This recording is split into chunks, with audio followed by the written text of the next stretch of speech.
Grand Rising family, great rising, joyous rising, rich rising, a wealthy rising. Hello, how is everybody today? Happy Monday.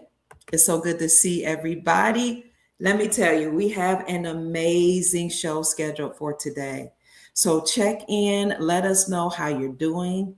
Tell us where you're hailing from. Get your pens and a notepad because we have a phenomenal show with a military veteran who's going to come and talk to us about what it was like for him to serve in the military. And he's going to share with us information about how critical of a time we're living in.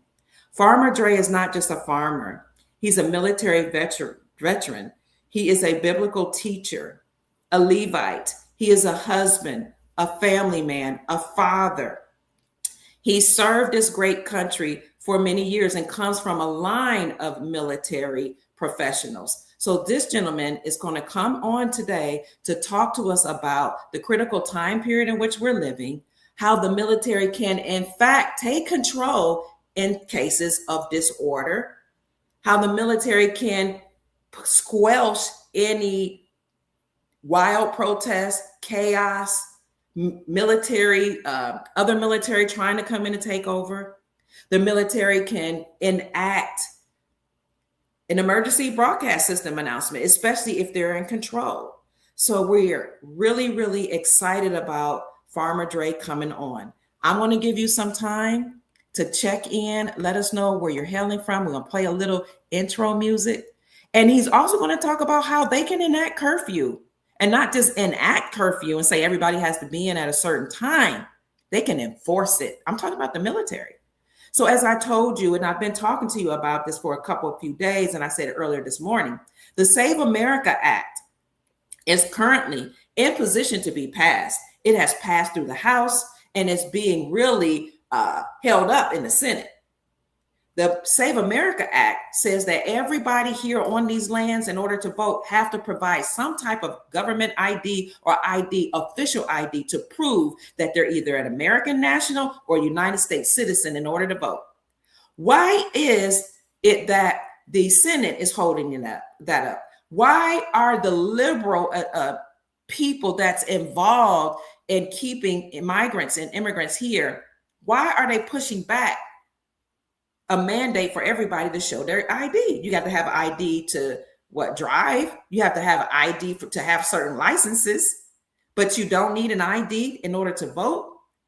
Well, behind the scenes, some people are alleging that the Save America Act did pass. And if it did pass, that gives President Donald Trump a lot of power. So again, the Save America Act says that everybody has to prove that they're either an American national or United States citizen in order to vote. That he's getting pushed back from the Senate. President Trump is. This family is very serious because at the same time, you have the Iranian U.S. conflict. Even though the U.S. and Iran signed a memorandum of understanding, that doesn't mean they come to a complete peace treaty agreement. They're in peace talks, right?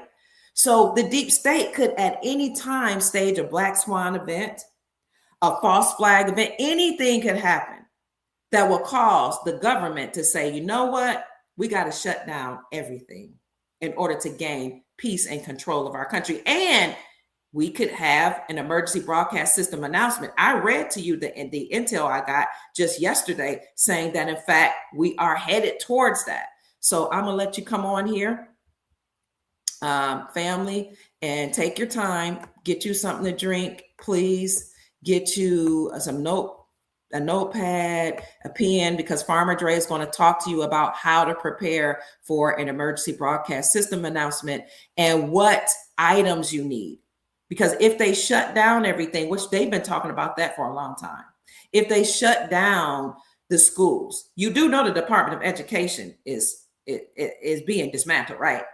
You do know that the administrators in the Department of Education have been fired. I don't know if y'all know that, or let go, or asked to take early retirement, and it's trickling down to teachers. That's why schools have been consolidating over the last 5 years. The Department of Education is shutting down. Other departments within the government, they're shutting down. We're under a partial government shutdown right now. This is serious.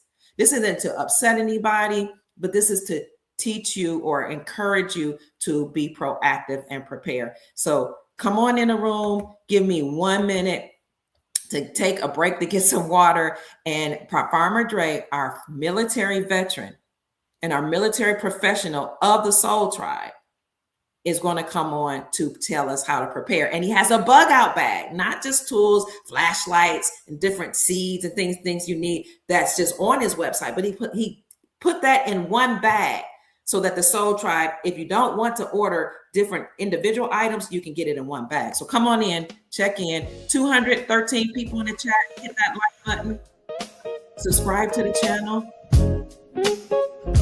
Come on in, fam. Get started.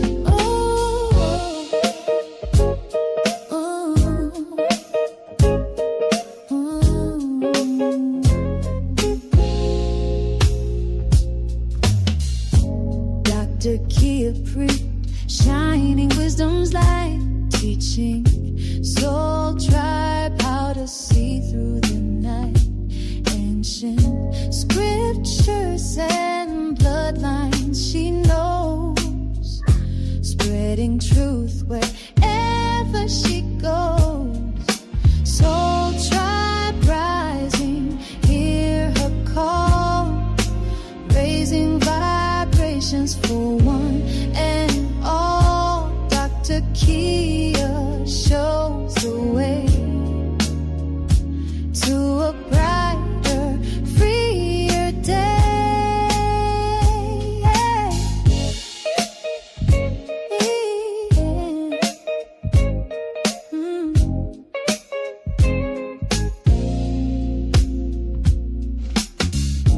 Through her channel, knowledge flows. Keep checking in, family. Hit the like button. Share the video. This is very important. Hit that like button. We're getting ready to get started. Come on in the room, family. Bring your questions for Farmer Dre, former military vet, military professional of the Soul Tribe. Hear her call, raising vibrations for one and all. Dr. Kia shows the way to a brighter, freer day. From currencies to investments divine, she's helping her tribe to realign with wisdom, ancient and new, showing what we all can do.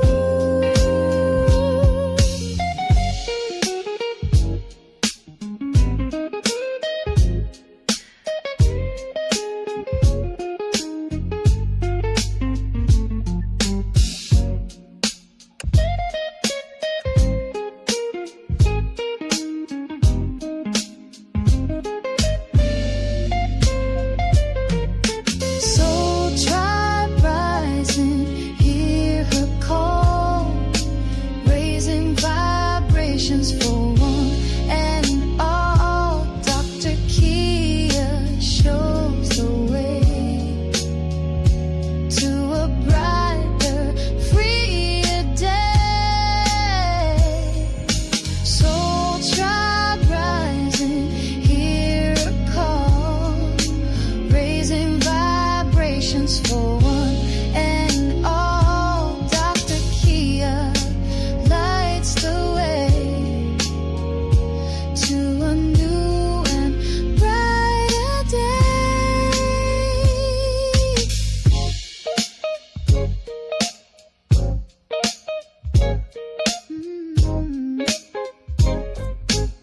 All right. 220 people in the chat. Check in, family. So glad to see you all. Welcome to the Dr. Kia Pruitt Show. Welcome, Soul Tribe members. I am elated today. It is Moon Day or Monday. Check in. Let's get this conversation started. I don't know how you all feel about today, but let me put my nose ring in. I checked the gold and silver. Check the gold and silver prices. so today.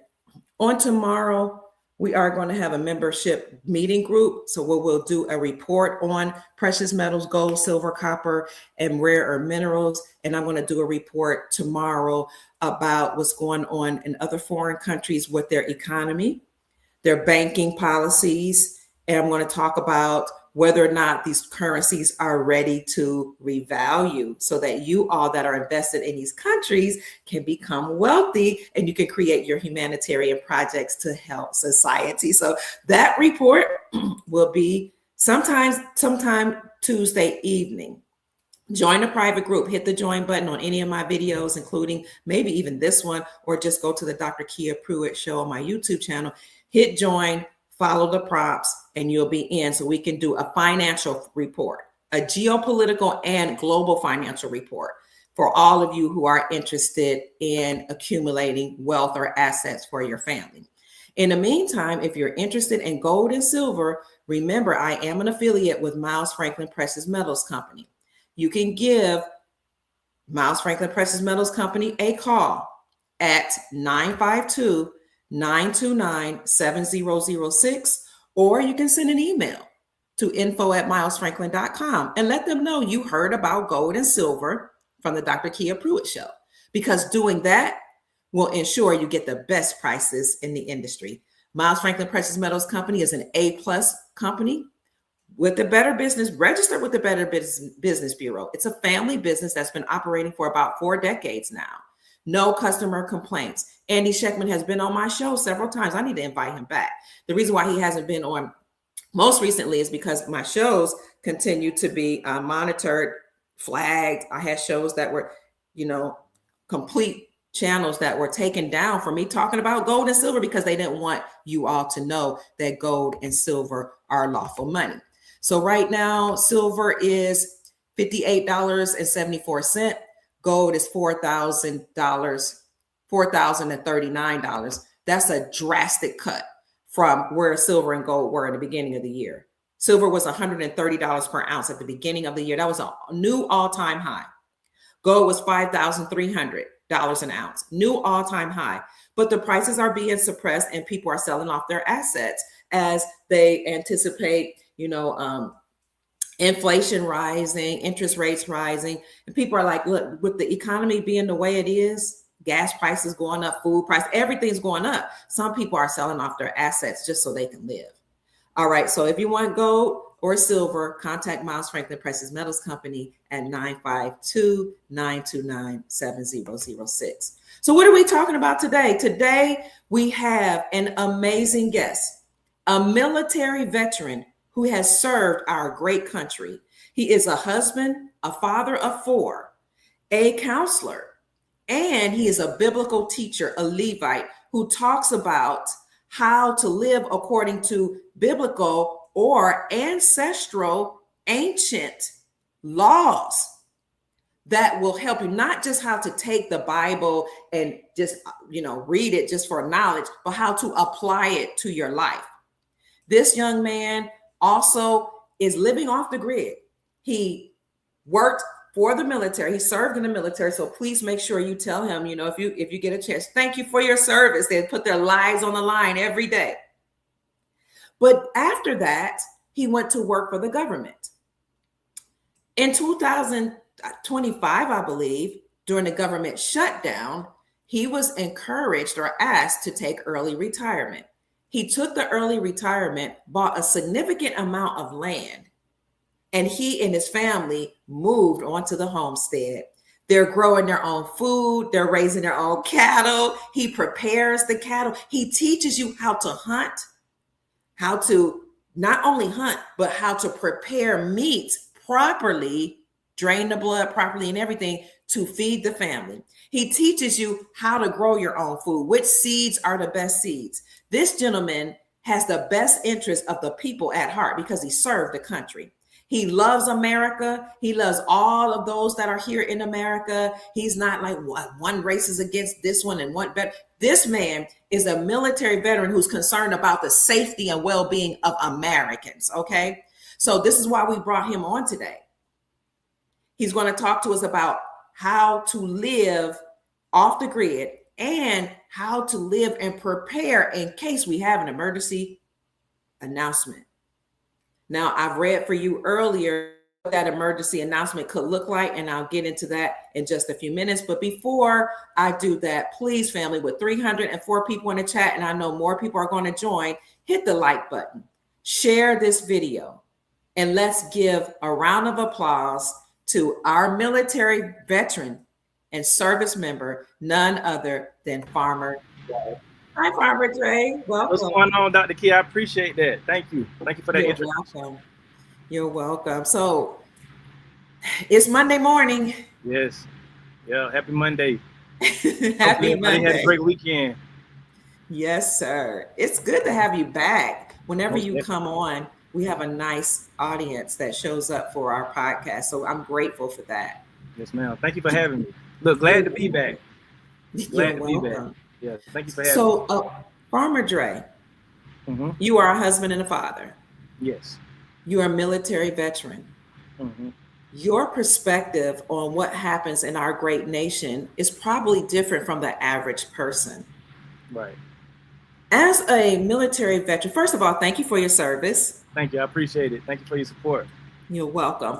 What goes through the mind of somebody who serves in the military when you know you're putting your life on the line? You say what goes through? What goes through your mind? Like, what makes you or prompts you to put your life on the line to serve people you don't even know? Yeah. No, that's a great question. Honestly, just realizing like it's bigger than just you. You know what I mean? Like just realizing, hey, sometimes we have to do stuff that's not just self-serving, but serving others. And like in serving the country, making the country a better place. And understanding, like I say, it's not always about us. It's about serving the greater good. And I also take the same mindset with putting out content. It's not just about me and my family. Like we grow our own food and stuff, but I also want to show other people how to grow food as well. So it's just about, serving people, really. I like to carry that mindset in every walk of life that I'm in, just serving others. And speaking of serving others, you served in the military, you teach people how to live off the land, and you're a biblical teacher. Yes. What I've learned from you is that you don't just read scriptures, you actually teach people how to apply what they've read to their lives. Yes. Absolutely. Why is application important? Yeah, it's just like one of my favorite scriptures, faith without works is dead. You have, in addition to knowing, you also have to do. So it's not just enough to read and have head knowledge, but you also got to live this thing out. You got to put your faith with your works, and prove what you believe by what you do. And so I take the Bible literally, the laws, the statutes, the commandments, I keep those. I try my best to keep those because, it's and not saying that, if you don't keep them, you're not going to, make it into heaven or nothing like that. But I just feel like it's a reason why the Most High God told us, what to do in his word. And I feel like we should be trying to do our best to do that. So it's not just enough to know, we have to actually do. Do you think that God or the God of your understanding, the Most High creator, source, energy, universe, however we depend to see a supreme being or creator, do you think that a creator being would want us to rely on the government or to be self-sufficient? That's a great question. Of course, be self-sufficient because he created us with everything that we need. He created us to be stewards of the earth, from my opinion and my understanding. And so, no, we're not supposed to just rely on the government. We're not supposed to just rely on everyday conveniences that we have. No, we actually have to get out and learn things and do things ourselves because, at any time man wants to take away a lot of your freedoms and you're too dependent, then they can do that. Like that's one of the first weapons of warfare is to try to take out the food source. Oh, I'm sorry. No, okay. We're listening. We can still hear you. Let me see if I can turn my camera back on. Take out the food source. If a person controls your food, if they control your food, they can control you. Exactly. And so that's why it's important that we learn how to do things ourselves and not just be so dependent on the everyday conveniences that we have. So yes, in my opinion, the Most High God, he created us to know how to do these things ourselves so we won't be relying on anybody who can make us their slave if they want to. Once you served in the military, I guess once you left, you then worked in another capacity with the government. Yes. Talk to us about what went through your mind when the government shut down in 2025 and they were asking people to take early retirement. Yeah, and it's crazy that you brought that up because, when I came into the government, it was this whole notion of, well, you got a government job, you're good, you're secure. You don't have to worry about being fired or laid off and things like that, like average company outside of the government. And so, when that happened in 2025, it was just like a shocker, like, wow, they really can lay people off and make all these massive cuts if they just feel like it. And for people who this was their whole life, they probably felt helpless. But for me, I'm like, I've already in the back of my mind thought, well, what if this happens? I already prepared for it. So I wasn't too shocked. It was just, it was a wake-up call. It was a wake-up call for a lot of people because, you had a lot of people who that was their everything, their job, their government job. And so with me, we had already bought property and we had already been preparing to be off grid. So it was just like, okay, now it's time to really do it for real. To implement it. Yeah, to implement what we've been preparing for this whole time. And you mentioned the word preparation. Proactivity is different from reactivity. Yes, absolutely. Go ahead. No, I was gonna say it's very much different. When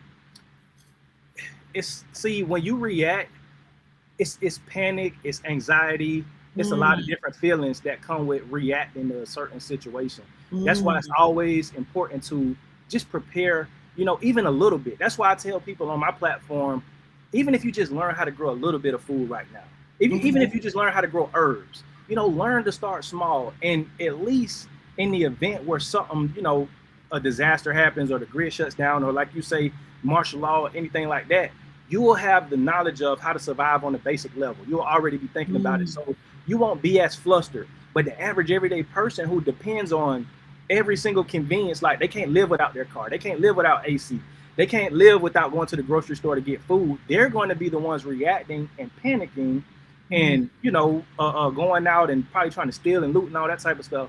But preparation brings confidence. I like preparation brings confidence. I love that.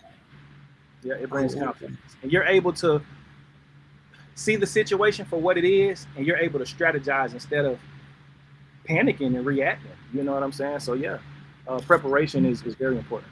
You said something about the grid shutting down. I hear that. What does that mean, a grid shutdown? I mean, like something literally shuts down? Like so we have, like, I want to say it's like 3 main power grids in the United States that control like all of the electricity we have. So for instance, it was a few years ago when Texas had that ice storm. Yeah, I remember. Their grid shut down. Like there was no electricity and different things like that because, there's like major centers where they really have these grids that control the electricity in a certain region. So if that grid goes down, then that whole region is left without electricity. So let's say we're at war with another country and they decide to attack our grid can go down. So that means no electricity. A lot of the things that we're used to, we won't have. And you made that reality when you said it just happened a few years ago in Texas. So this isn't something that's just an idea that's out there in the ethers. This really can and has happened. Yeah, it can happen. Absolutely. And this is why in my private group, we were talking about that a few weeks ago as far as like how to prepare with solar and other natural sources to harvest energy just in the event that we can't depend on, the local electric company for our electricity.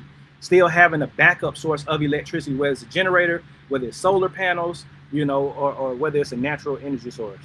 And you said something about your private group. I want to just get that out since you mentioned it. The private group, is that the school website? Yes, the Set Apart Tribe in our school community. Yep. So we're going to get into that a little bit later, but I do want to mention it, family. Farmer Dre is the CEO and owner of Set Apart Gardens. He runs this company with his family, and he does have a YouTube channel that we're going to talk about a little later, but he also has a private group if you want to get really into detail how to live off the grid, how to grow your own food, how to prepare your meats.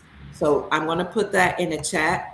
All of the links we're going to mention today are in the description section. Okay. So thank you so much, family, for 383 people being in the chat. I know you're still coming in. Hit the like button on your way in. We have Farmer Dre here, former military veteran who served our great nation and worked for the government. In 2025, under the government shutdown, he received an alert, an announcement that, there are some offices and jobs that are just going to be downsized or outright disappear. Yep. So he had the opportunity to do what, Farmer Dre?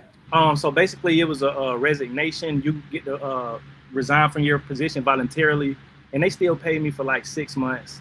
But yeah, you can opt to resign early, and I took that opportunity. And in 2025, President Trump was responding to a Supreme Court announcement that happened June 2024. The Supreme Court had overturned the Chevron doctrine. I know you all hear me talk about this all the time, but the Chevron doctrine had given the government unlimited powers. When the Supreme Court overturned that Chevron doctrine, they went further to say the government can't have unlimited powers. But they said the government that's been on our soil, a lot of it had been infiltrated by people that didn't have our best interests at heart. Some of them were foreign nationals, some of them were United States citizens.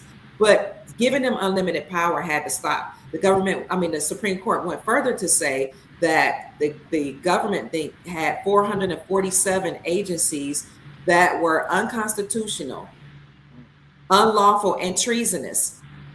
And any judge that went along with the shenanigans of some of these governmental agencies, like forcing us to go by all of their policies, statutes, codes, and legalities, any judge that went along with it, they committed treason.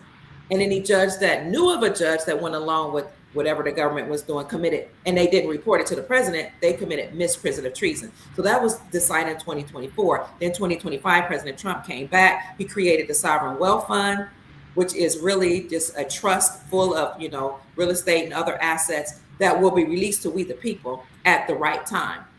But then he put us under a government shutdown. But before he did that, he spoke to military generals all over the world, and he released the National Guard on the ground. This is what I want to ask you, Farmer Dre.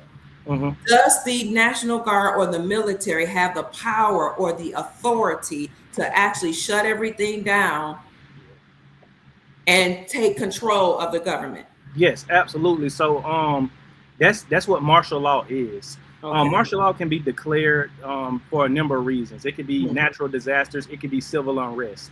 And so when martial law is enacted, the military, they replace the civilian governmental powers. The military replaces them. So the military enforces the laws. They could do curfews, but yeah, they enforce everything. So yes, they will be in charge.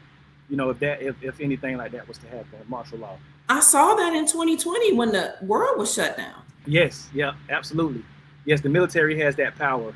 They can suspend, and then also during martial law, they suspend your, rights as a citizen. Like, how we have your First Amendment, freedom of speech, and all of that.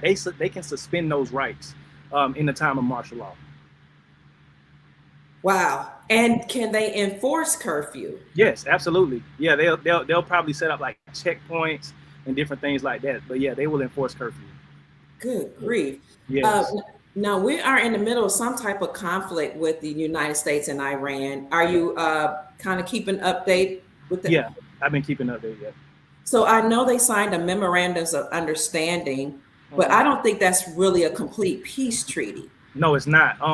Because I want to say right after they had those peace talks, there was another attack, in the Middle East, and so they suspended it. And so, because they were saying they were going to open up the Strait of Hormuz again, but then they closed it. Yeah, so yeah, it's not a complete thing just yet.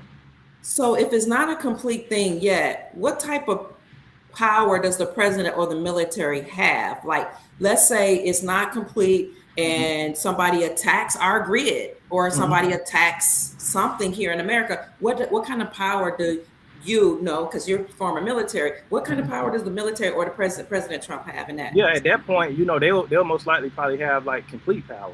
If that was to happen, we get attacked or the grid goes down or there's like civil unrest or anything like that, they would have complete power, because that would be wartime, of course, if we get attacked on U.S. soil. So yeah, they would have complete power. So then an emergency broadcast system announcement could happen. You could have Absolutely. A shutdown. Yep. You could have announcements that this is an emergency. Yep. Everybody go ahead. Yeah, no, I was saying all of that you just named. Yeah, that would most likely be the case. What could that look like in your opinion? it would look similar to, you know, the pandemic, the shutdown. It would look similar to that, but it would be probably more so like enforced. You'll probably more so see the military a lot more. You'll see probably all of the National Guard, Reserve, active duty, you know, just enforcing those laws if there's curfews and different things like that. So yeah, and then things most likely would be shut down. So a lot of people would probably, you know, have to learn how to start growing food and different things like that. You probably, I mean, don't get me wrong, the government probably would have like things where, you know, rations and stuff like that. But for the most part, it would be good in a situation like that to know how to grow your own food, to know how to, you know, do some things for yourself at that point. Yeah, because the last time the world was shut down, when I would go to the grocery store, you would see whole aisles completely empty. Yeah, absolutely. Yeah. And yeah, that's what it would look like though. That's what it would look like. And then a lot of the modern conveniences we have now, like we probably won't have those. So yeah, now is the time to prepare. Like just in case, not saying it will, I don't know, but it's possible. It could happen. Absolutely. So you want to be prepared for that. You want to have backup power source. You want to have, you know, seeds and different things like that you can grow food for yourself. If you got the space, start getting a little bit of livestock, like some chicken. Start small, things like that. You know, and buy tools and equipment that's gonna, you know, make your life easier as well. Farmer Dre, I want to thank you so much for taking this time to talk to the Soul Tribe today. And I want to encourage the Soul Tribe to join his, not only just a private group, but go to his YouTube channel at Set Apart Gardens, where you can hear him speak on a daily basis on how to prepare, not just in case of an emergency broadcast system or a shutdown, but how to prepare to live off the land yourself. Because like he said, if they control your food source, they control you. Absolutely. If you all are enjoying this conversation, please support Farmer Dre. He is at Set Apart Gardens on YouTube and Facebook. This is his Cash App. It is $SAP Garden 1, SAPGARDEN 1. Is that correct that I gave it? That's correct. Okay. I appreciate it. You're welcome. We're going to do all we can to support the information, support you and the information that you give us, but you have products as well. Before we get into that, so Farmer Dre, I got an email. You know, I love intel. Yes. I got an email, and I'll just, you know, because people send me things that have worked in the military, or they have, they work with the republic that we're trying to restore, our lawful government. So they'll send me email and text. This one is in regards to the Save America Act. Okay. The Save America Act is something that President Trump and the Trump administration is pushing forward to mandate that everybody provides an ID in order to vote. Specifically, a lot of immigrants that, you know, because a lot of immigrants were, you know, they were allowed to come here. Maybe they were seeking a better opportunity, or maybe they just came here because they were recruited to work. But what he found out is that a lot of people that were voting in the elections allegedly did not have any ID. So he's mandating that everybody provides identification to vote. Now, the Democratic Party is pushing back on that because they think that immigrants shouldn't have to provide ID to prove they're a United States citizen. It passed the House, but not the Senate. Gotcha. This has gotten a lot of non-profit organizations upset and involved, NGOs, non-government organizations, even some churches, some organizations like Black Lives Matter, Antifa. For some reason, they want to fight against the Save America Act because they've been, you know, they traditionally have historically supported minority groups, and immigrants are a part of that. But what I got an alert was that if the Save America Act does not pass, then that could compromise the elections because people will be electing that doesn't have like documentation.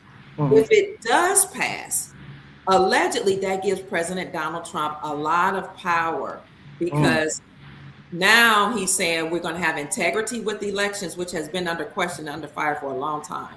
The Brunson brothers brought a case against the Biden administration because they alleged that there was a lot of election fraud. So, and this is rhetoric. It could be rumors, you know, it could be true. But the Save America Act means everybody has to provide an ID. If it does pass, you can have a lot of protests, no Kings rallies, Black Lives Matter, Antifa, Right. The secret society members, the Divine Nine, Right. sororities and fraternities, black fraternities and sororities can all get involved in stage protests. But a lot of times those protests are infiltrated. Yeah. People just they just want rights, civil rights, human rights, but they can get infiltrated by factions that want to cause chaos. Yeah, agitators, Agitators. Can the military and the government shut down things if the protests get out of control? Oh yeah, absolutely. Yeah, if it gets out of control, and like I'm glad you brought that up, because a lot of these protests, they start off peaceful, and how they supposed to protest, and then like you say, you got people who are maybe paid or whatnot, and they're agitators and they agitate these protests. But yes, if it gets too bad, like kind of what we saw, when was it? With the George Floyd and Breonna Taylor and stuff, with 2020 protests. Yeah, and it's crazy because I know the one they had in Louisville was pretty bad, and I actually saw the aftermath of it because I had to do some military training down there at Fort Knox. So I saw like downtown Louisville how messed up it was. But that's where I lived at the time. I lived there. Really? So, yeah, I lived there. It was horrible. Yes. In fact, about 40 to 50% of downtown is still not operating from the protests. Yeah, because I know when I went down there, it was pretty bad. And that was back in, I want to say like 2020, 21, somewhere around there. But yes, you're absolutely right. It can shut down. They can shut the government down. They can, enact martial law. They can put the military in place to kind of stop that if it gets out of control.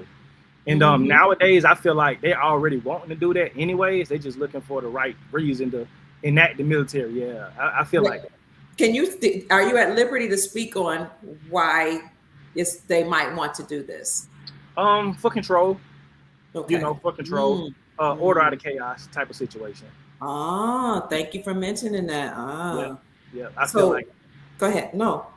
Yeah, no, I was just gonna say I feel like that. So, it's important that, people just move smart. And honestly, I feel like the best way to resist is to start growing food, start being self-sufficient. You know what I'm saying? And I get it. People, they want to protest and exercise their rights, which is their right. But be careful. We saw what happened in the past where you may come out with good intentions, but again, you got people who will infiltrate these things and make it more than what it is. And now everybody in the country suffers because martial law is enacted, curfews are enacted, and the military is now, put in charge. So just be careful. I want to read to something briefly that I got. It says Trump just locked down America. I don't know that he did. I think this is just, rhetoric, but who knows? So they said on June 28th, which was yesterday, 2026, 9:30 a.m., the Save America Act allegedly passed, and we don't know about it yet. I haven't seen it. I knew it was held up in the Senate. Right. They said the mainstream media is ignoring this information. This isn't just another bill. This is a political earthquake. What just happened? The Save America Act, where Trump is asking for everybody to show ID in order to vote, gives President Trump allegedly unprecedented power to purge the federal government or the deep state operatives of 12,000 plus positions. It will give him the authority to declassify 847,000 classified documents, all of them. It would give him the power to prosecute political enemies without statute of limitations. It would give him the power to restructure entire intelligence, including the FBI, CIA, and NSA. It would give him the power to control all federal spending, $8.2 trillion worth, allegedly. It would give him the power to fire any federal employee without cause and to seize the assets for corrupt officials. Now, he did say the other day, if anybody here seeks to harm Americans or cheat Americans, we will find you, we will hunt you down and prosecute you to the fullest extent of the law. He said, we will find you, seize your assets, and prosecute you to the fullest extent of the law. And he said that after the Trump administration actually convicted 455 medical professionals who committed fraud and were misdiagnosing Americans. And you have a lot of immigrants and foreign nationals here, and this is not even alleged anymore, that are here on fake medical degrees. This is why you have a lot of misdiagnoses, because they were selling fake medical degrees from India to a lot of nationals from that are here from India and China. So this is all documented. So the Trump administration said, we're going to find these people, hunt them down, seize their assets, and prosecute them to the fullest extent of the law. But this person then said to me, I've been told by Capitol Hill contacts, Democrats, and I don't want to say Democrats because I think it's just really deep state operatives that work on both sides. They're in complete panic. They tried to block the Save America Act. The vote was 247 Republicans and 18 Democrats. This was a veto-proof majority. So everybody knows that this is over, and that the deep state, Illuminati, secret society, whoever, bloodline families that usurped our lawful republic and they've been controlling the government, they're in panic, and everybody knows their time is over. This aligns with motu proprio, the letter that came out from Pope Francis in 2014, telling President Obama at the time, you need to tell the people that the government has been taken over by deep state operatives that don't have the people's best interests at heart, and that we must all stand down in 2014.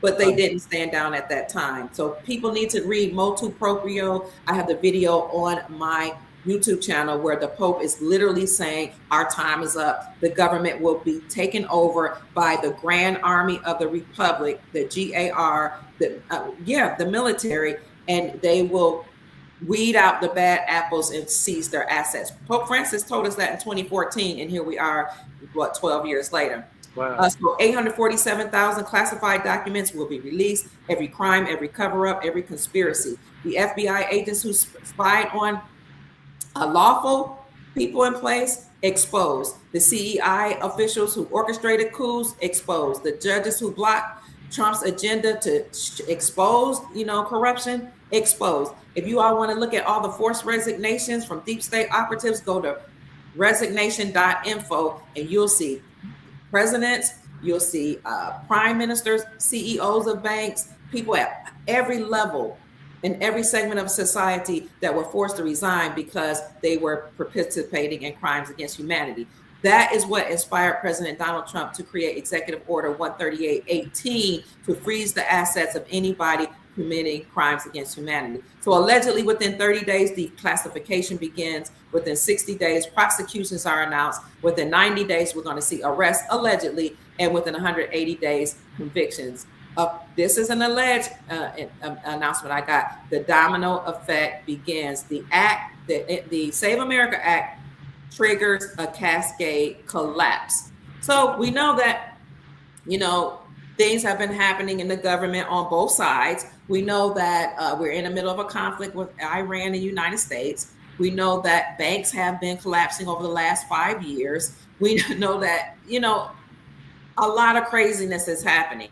Yeah. So whether it's conspiracy or not, a conspiracy theory or not, the best thing to do is to prepare. Now, I've said a whole lot, Farmer Dre. You're a former military, you're a military veteran. You are an expert in this area. You live off the land. You and your family, your beautiful wife, and an amazing 4 children, and maybe even some animals along there. Now, I'm going to be quiet and yield the floor to you to tell us whatever it is that you want us before I share that we are grateful to have you here, and we're going to support you by sending you a Cash App gift and donation for taking out your time to $SAPGarden1, $SAPGARDEN1. And now I yield to you. Most definitely. I appreciate that, Dr. Kidd. And that's a lot. You just taught me some things as well. But this stuff is important to know. You know what I'm saying? It's important to kind of stay on top of this. And I'm one that I don't, necessarily get into the politics either side, but it's important to know what's going on in our government because it's going to trickle down to us eventually. You know what I'm saying? So people can sit here and say, oh, I don't get into all that. But you should at least be knowledgeable. I'm not saying pick a side, but be knowledgeable on what's happening so you can make sure you secure your future and your family's future. So that way you all are prepared. And I'm glad you brought it home to that. Yes, preparation, whatever it is, even if you think it's a conspiracy theory, it never hurts to prepare. It never hurts to sit here and say, okay, what will I do? And see, about 6-7 years ago, me and my wife had that conversation because we watched a video by a Black farmer by the name of Renard Turner. And he was just basically saying most people, they don't have basic life skills and how we're losing, the skills to be able to do for self. And so me and my wife, we kind of asked each other, what would we do in a situation to where we don't have all of these things? We can't just go to the grocery store and get this, or we can't just make a phone call and get this. What would we do? And so that kind of got our wheels turning. And it's man, we got to start learning how to grow food. we got to start, learning life skills. And here's the thing, just learn them on a basic level.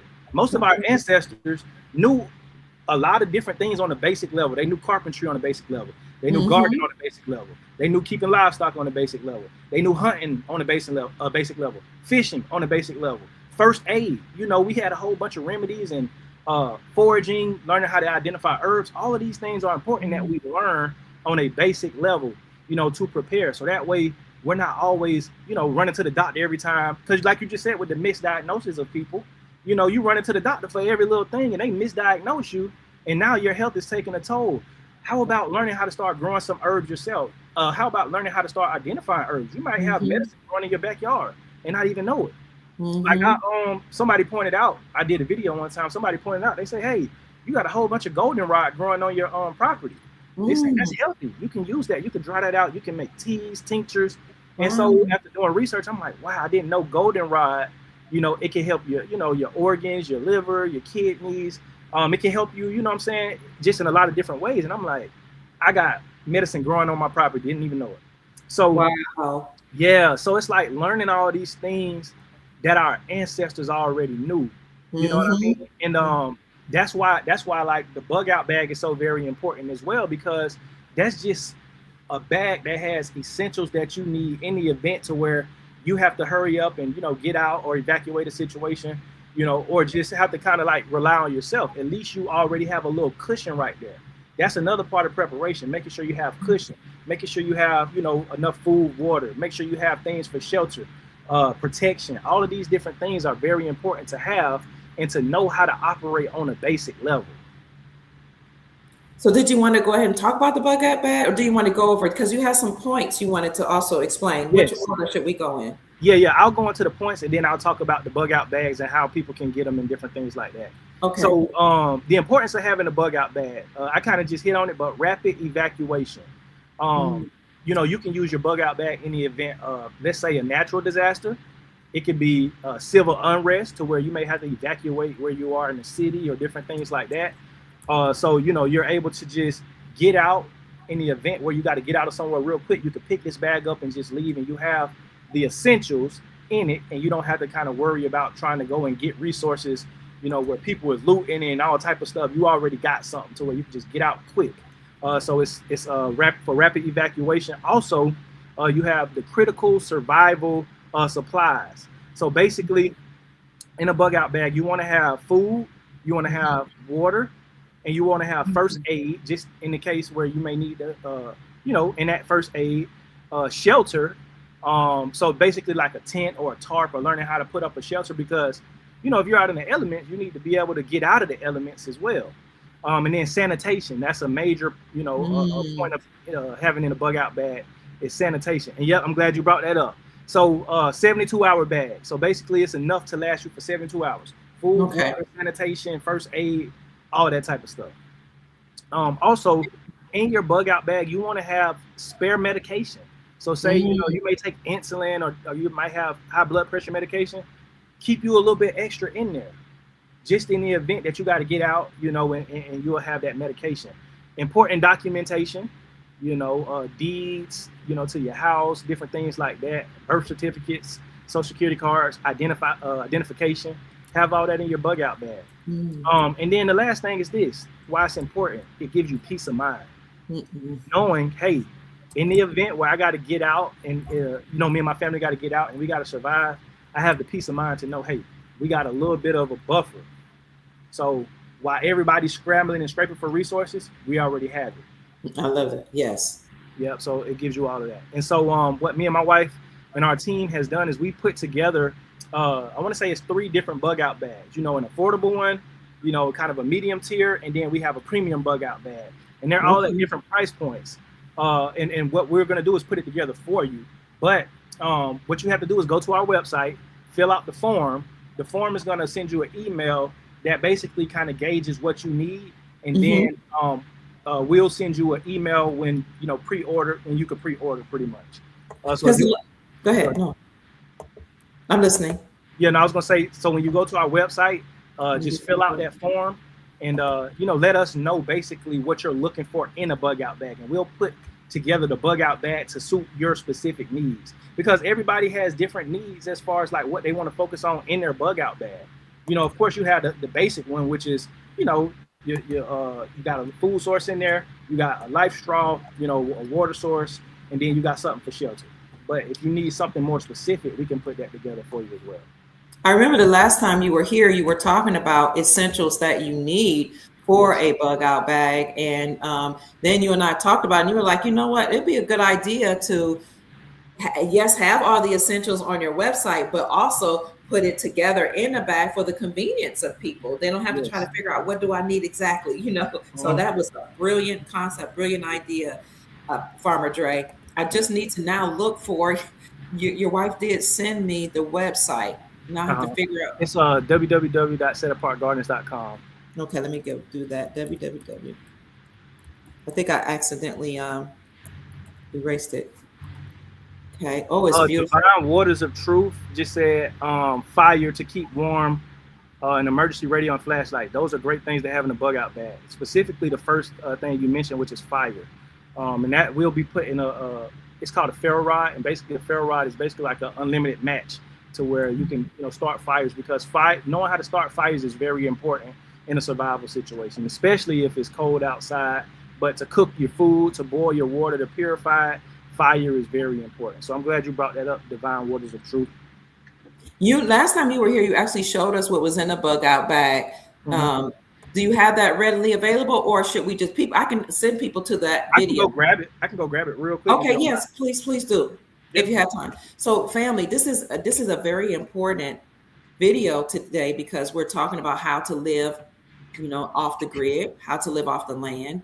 Farmer Dre and I have done videos on how to purchase land, how to get loans for land, how to get USDA loans or mortgages. And that's if you want to live like in rural areas. He talked about grants. He talked about loans as well. I'm going to talk in my private group probably Tuesday night or maybe Wednesday about, you know, credit, even though we know credit is being, you know, it's going to be wiped away. But if you need help with your credit, I'm only helping the private group members do that so that you can be in a good place to get a loan for a land. So look at all my videos with Farmer Dre, because he shares valuable information about living off the land, how to buy the land, what kind of businesses you can work on the land, how to prepare your own food. He has classes where he teaches you how to prepare your own meats, you know, all type of things he has. So make sure you go and look at some of those videos that I have with Farmer Dre. We probably have about 3 or 4, maybe two or three other full videos, but I had my son to splice some of those videos so that you all can see them in shorter segments. Right. If you're enjoying this conversation and you want to send a gift, but you don't have Cash App, you can send a gift or donation to his PayPal, which is Dre, DRE, at setapartgardens.com. If you prefer instead, like I do, to use Cash App, you can send something to his Cash App at $SAPGarden1, SAPGARDEN1. So Farmer Dre, you're going to tell us what's in the bug out bag, and I'm going to show the family your website in the interim. Here it is. Set Apart survival bags are coming soon. It's at setapartgardens.com. Family, you will put in your name, your email address. Click this button to learn more about survival, and you'll be getting notifications and information about this, the bug out bag. But on his website, you can meet Dr. You have a degree or information or license? I have a bachelor's.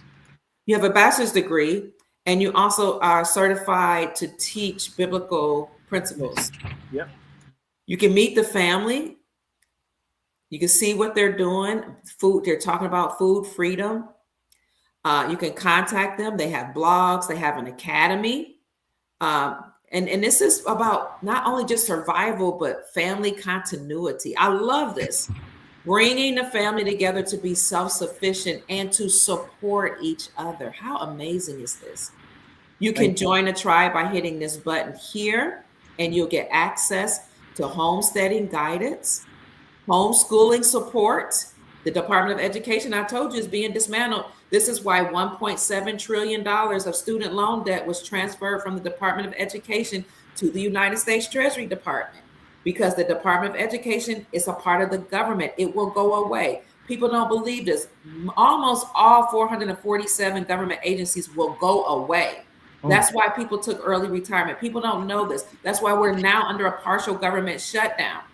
The Department of Education had their assets frozen by the Trump administration, and he moved that money over to the states so that you can homeschool or create private schools. If you want to learn how to run a private school, not a private school, a homeschool, or just get support and gain insight into homeschooling systems, structures, and curriculum, join Set Apart Gardens. They'll teach you about butchering education. Okay. He can take you from the beginning, the idea, that conceived idea, vision that you have in your mind, to actually securing the land. You know, he might not give you all, you got to join a private group, because if he's going to give you all that information, how to preserve and protect your land once you get it. Okay. How to support your spouse, because you're in this together. How to support the children, how to grow your food and butcher your meats. All this you would get, as well as the bug out bag. Amazing service provided to the Soul Tribe. We are so honored that you and your wife are the farmers of the Soul Tribe here, and the preparation guiders. So, okay, bug out bag, Farmer Dre. Yes. What does it look like? Yes, absolutely. So, first thing first, make sure you have a first aid kit in your bug out bag. So each person bug out bag need to have one of these. Just in the event, you know, you get hurt or you may need, you know, treatment, have one of these. Next thing is a life straw. This basically right here will take any fresh water source and it'll purify it for you by drinking it through the straw. So you don't necessarily have to purify your own water. You could just use one of these, and it lasts for a pretty long time. So you're able to have a fresh, you know, water source with this life straw right here. Another thing is a multi-tool. So we call them Gerbers in the military, but basically it's a multi-tool where you have a knife, you have pliers on it, screwdriver, you know, different things like that, just in the event where you got to fix something or build something or whatever the case may be. So having a multi-tool. You also want to have some sort of a food source that is long lasting, like an MRE, freeze-dried foods, different things like that. So I recommend going with MREs. This is what we had in the military. And so you want to have a food source, and you want to have a few of those in your bug out bag. I got these are water purification tablets as well. This is in addition to the life straw, because water is so very important. A lot of times we don't necessarily know how important water is, but you can't go without water but for so long. So you need water. So as many things that you can have: life straw, water purification tablets, knowing how to purify your water. That's something that we also teach in our private group as well. Another thing you want to have is a ferro rod. Let me see if I got it in here. Yep, here it is. How important is it to make sure you have a water source when you're looking for land to buy? Oh, that's vital to buying land. You don't want to buy land without a water source, because without water, you won't have a homestead. You won't have a farm. How would you be able to even grow food without water? So that's definitely something that I teach as far as when you're buying land. Make sure you're able to dig a well if it doesn't already have a well on it. Make sure you have those rights and it has water on it. So that's one of the main things you need to look for. Okay. Yep. And so next thing, fire starter. This is a ferro rod. And basically, like I say, it's like an unlimited match. And so basically just, you see those sparks. So just knowing how to start a fire, because the elements can kill you as well, or unalive you. I'm sorry for using that word, but the elements can unalive you as well. It could be too cold, it could be too hot. So knowing how to build a shelter, knowing how to start a fire so you can cook your own food. Of course, flashlight, you know, so you can be able to see in the dark. One thing that I don't have in here that I need to have in here is either a tarp or a pop-up tent. Because that'll keep you out of the rain. You know, let's say, if you're in an environment where it's raining or it's snowing or something like that, you could just pop up a little pop-up tent, build you a shelter. That way the rain isn't on you, the elements aren't on you. So those are some of the key things you want to have in the bug out bag. Additionally, I would say things like having seeds in your bug out bag. You know, having a few different seeds that you can grow food, a fishing pole or some sort of like fishing line where you can catch your own fish, and different things like that. And trying to think if there's anything Can we else. get that from you? Can we get seeds from you, fishing rod and all that? Yeah, I can make sure that's in your bug out bag if that's what you want. Yep. Now, where do you have all these items if people don't necessarily want the bug out bag that you Mm-hmm. have provided? They just want certain things. Yeah. So if you go to my storefront, my Amazon storefront, I have a list of everything that you will need in the bug out bag, and you can Okay. just pick out whatever it is you want to buy. Mm. Yep. If you I'm don't looking, want the whole thing. so I'm looking for that. Looking to see if I could find out where your wish list is. I know you sent me the link. Yes. Let me see. It should be. Hold on, let me try to find Hit it. the like button, family, and please support Farmer Dre. Make sure you get your bug out bag. Farmer Dre, I'm going to bring you on another time this month or in July to only talk about the bug out bag and essentials that you have, because I want to focus on that as well, because Mhm. I want to make sure we're prepared. We need to be Yes. prepared. Yes. Now, I have a Absolutely. question for you as we look for this link. Uh huh. How many bug out bags do we need? So I have I have many adult children and grandchildren and me. Hmm. So I have 8 in total adult children. Um, 4 of them that live here in the same city, 4 live in another city. Uh-huh. So, and I have grandchildren. Say you have a family of 5, do you need a bug out bag per person, or Yes. you Yeah. do? A bug out bag for each person. Yep. That way each one of you will have 72 hours worth of food, water, and supplies. Yep. So Mm, a bug out bag for each person. Now the kids, they may not need everything that the adult bug out bag has, but they do mhm. need that water source, that food, that life straw, and those type of things. But as far as like the multi tool and stuff like that, they don't need that, but they will need like the basics in the bug out bag.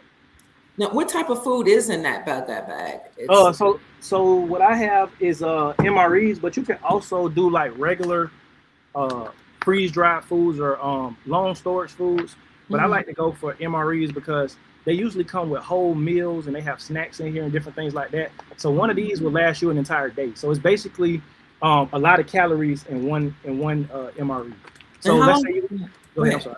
No, go ahead. I'm listening. I was gonna say, so I recommend you at least have 3 of these in your bug out bag. So that's 3 days worth of meals. And like I That's said, what I it was comes going with to ask. How many days? Okay.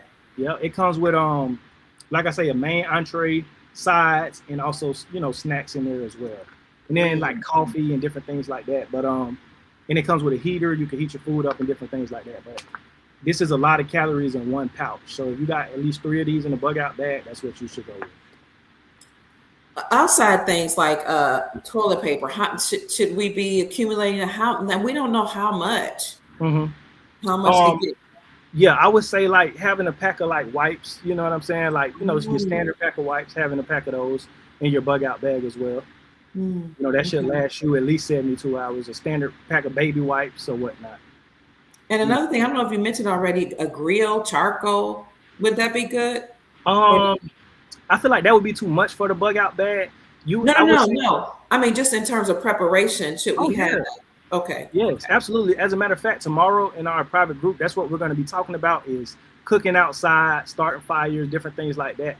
Because Mm, when matter of fact, we were hit with a hurricane about 2 years ago, and mm, power was out for like 5 days. But luckily, I know how to cook outside. I know how to grill. I know how to heat up the charcoals and everything like that. So yes, cooking outside, having a grill, and knowing how to do that is very very important for preparation purposes. I'm glad you said that. And you're going to be talking about that in your private group. So I'm trying to find your school Hmm. link. Let's see, here it is. Family, if you are interested, and I strongly encourage you to join a private group, because some of the information that he gives out in the public, he's going to put some of that in the private group, because Yes. some of the things, sometimes people just want to have a small community or a large community full of people that just want that information. When you put Yes. everything out in the public, it's everybody listening to it. And some people may not really appreciate what you put out, but some of the key things that you need to learn to live off the grid, you're going to learn in the private group. And you will Hmm. have, and he has Zoom calls. So Yes. you'll have other farmers that are in Yes. this group, Yes. other homesteaders from the beginning level all the way up to the expertise level that are in this private group. talking about their challenges, their triumphs, their victories. They're asking questions. Farmer Dre is giving an answer to those questions. And professionals that will come to the group, they're going to not necessarily, all the professionals won't be on the public channel, but they'll come to the private channel to ask questions like, how do you protect your land? Yes. How do you keep your land from people that want to sue you? How do you protect all your assets? All this stuff. How do you secure your land? What type of loans can you get? That information that's only for people that are really interested, that's going to be in a private group. So I pulled up the link. Can you all see that on your end? Yeah, I can see it. Okay, and I'm also going to put a link in the chat for you all, as well as it's in the description section already. It's only $15 a month. I think it's a very great investment. And he'll tell you later. Do you have time to talk to us about the benefits of being in a private group other than what I said? Absolutely, yes. So in addition to what you said, so we have 2 Zoom calls a week at 7:30. So Tuesdays and Thursdays at 7:30 p.m. Eastern Standard Time. We have 2 Zoom calls. It's interactive. So we're all able to come together, share knowledge. Like you said, we have other farmers in there, experts, homesteaders. So we're all learning from each other. It's not necessarily just me talking at you. We're all having a conversation. We're all learning. We're tackling topics, everyday topics that we need, to know and how to prepare and different things like that. But in addition, you have direct access to me, my wife. Like you said, we can teach you how to process your own meat. We can teach you how to grow food. And if you got any questions or any concerns, we also have a homeschool curriculum from kindergarten through 5th grade. So if you homeschool your kids and you're looking for a curriculum, we actually have that in our tribe for free. And any type of workshops we do, whether it's processing animals, whether it's gardening, whether it's, getting into how to put your land in a trust, different things like that that's coming up, you will have access to all of that, as well as exclusive content, early content that we drop on YouTube. You have access to all of that. Farmer Dre, so what about people that maybe they don't have time or don't necessarily want to join the group? Can you offer some of those services separately, individually? Because I know people who would want access to the school curriculum, but they don't necessarily want the other information. They're not interested in farming. Can you, or do you sell those things individually, or would you consider that if you don't? Yes, I would definitely consider that. We could sell those things individually. So if you want to just get the homesteading curriculum, or as a matter of fact, I forgot to mention, we also have a survival ebook that we just finished. So you guys can access that as well. If you don't want to join the tribe, you can get it for $20. If you do want to join the tribe, you get it for free. So we can offer those things separate as well. The curriculum, the workshops. If you want to buy that, we can offer that. The ebook, what is that? That's about how to survive. Yes, it's a survival guide. So basically, everything that I mentioned with the bug out bag and just being prepared, we combined all that information with more information that you'll need, and so we can put it in an ebook as well. That's awesome. That you can, access. So you are on Facebook, Instagram, school. You have a website, setapartgardens.com. You have an Amazon storefront. That's what I need to bring up. Yes, we're on TikTok as well. We're on all platforms. TikTok. I don't know if I have you. If I got that. No, I didn't send it, but I can send it to you at a later time. But yes, we're on TikTok. It's Set Apart Gardens on TikTok. And so you're Set Apart Gardens on all social media. Yep. Okay. And family, all of these links are in the description section of the video. So make sure you look at the description. And I want you to look at, let me see, where's your Amazon storefront? I think that's important. What is on the Amazon storefront exactly? So I have books that I recommend for self-sufficiency. We have bug out bag essentials where you can go in there and pick out different things, or you could buy the whole list and compile your bug out bag on that. We also have things you would need if you want to start processing your own meat. So we have a bunch of different collections where different things. If you want to get into chickens, we have things for that as well. I see, the swords, the prep essentials, basic survivals, sheep essentials. Wow. Okay. So if you want to start raising sheep, we got essentials you'll need for that. If you want to get into butchering, we have essentials that you need for that, like as far as what you will need to process your own meat at home. This is great. This has been amazing. I'm so grateful that, you're not only a farmer, but you're a military veteran. That says a lot. That means you served this country. You care about people. You put your life on the line for this country. And so you are the best person, in my very strong opinion, to speak on how to survive and live in the case we have an emergency that, could come on our lands. We said a lot. Do you have time for questions to Yes, answer? absolutely. Yes. Any questions you have, family, please at this time take advantage of having Farmer Dre, a very busy man, having him here on this show to ask him questions. Yes, Somebody absolutely. said, And I want to say this too. Don't ever think that it can't happen to America. Like a lot of times we look at things that happen in other countries where they experience turmoil and collapse and different things like that. Don't ever think it can't happen to America. Just because we haven't experienced nothing too crazy yet. So you got a lot of people where this information are going one ear and out the other because they're like, that can't happen here. But no, it absolutely can. And we see things happening now. And so it's best to prepare just in case it does or doesn't happen. But don't ever think that the things that you see happening in other countries can't come knocking at your door. Because I had the shock of my life on 9/11. Yeah. Oh, yes. Yes. And we are in the 25th anniversary of that 9/11 now. Yes, absolutely. So we saw little things and different things like that happen. But quickly after, we're kind of like, rock back to sleep a little bit because things go back to normal. People kind of get complacent. But it's important that we don't be we're not complacent. If you just go ahead and buy the stuff now and just, even if it's just sitting in the back of your closet, at least that's peace of mind. Hey, in the case of emergency, I got a bug out bag. I got seeds. I got a seed vault. I got this. I got that. So even if you're not using it every day, it's just important to have these things and learn some of these skills on the basic level. Do you teach how to shoot the gun? Yes, we have a section for that in our tribe where we talk about guns and weapons. I love that. Now, which amendment is that? That's your Second Amendment right. Second Amendment right. So you offer classes in that? Do you have? I don't know. Can people shoot on your land? I don't know if. We don't have it to where you can shoot on our land. But we do. We will do a workshop soon, just teaching you basics for weapons. What to buy, what to look for, what calibers for what, and even how you can learn how to be proficient with your weapon. Certain drills that I was taught in the military, where you don't even have to go out and shoot. It's a drill that you can learn just how to control your breathing and your trigger squeeze, and you don't even have to go out and shoot at a range. You can learn that just doing it at home. Wow. Yep. That's important. Somebody was saying in the chat that women need to learn that because how to protect themselves. Absolutely. I'm adamant on my wife about that. I taught my wife about weapons, how to use weapons and different things like that. Because, especially for women, it's crazy times right now. You want to be able to protect yourself because people are crazy out here. That's true. And you don't never want to be a target for anyone. Yes, sir. Somebody says, who is this? The Divine Waters of Truth. Thank you for being here. That's another moderator in the chat. Thank you, Divine Waters. Thank you, Dr. Kia and guests, for this valuable conversation. Knowledge is power. Yes. I agree.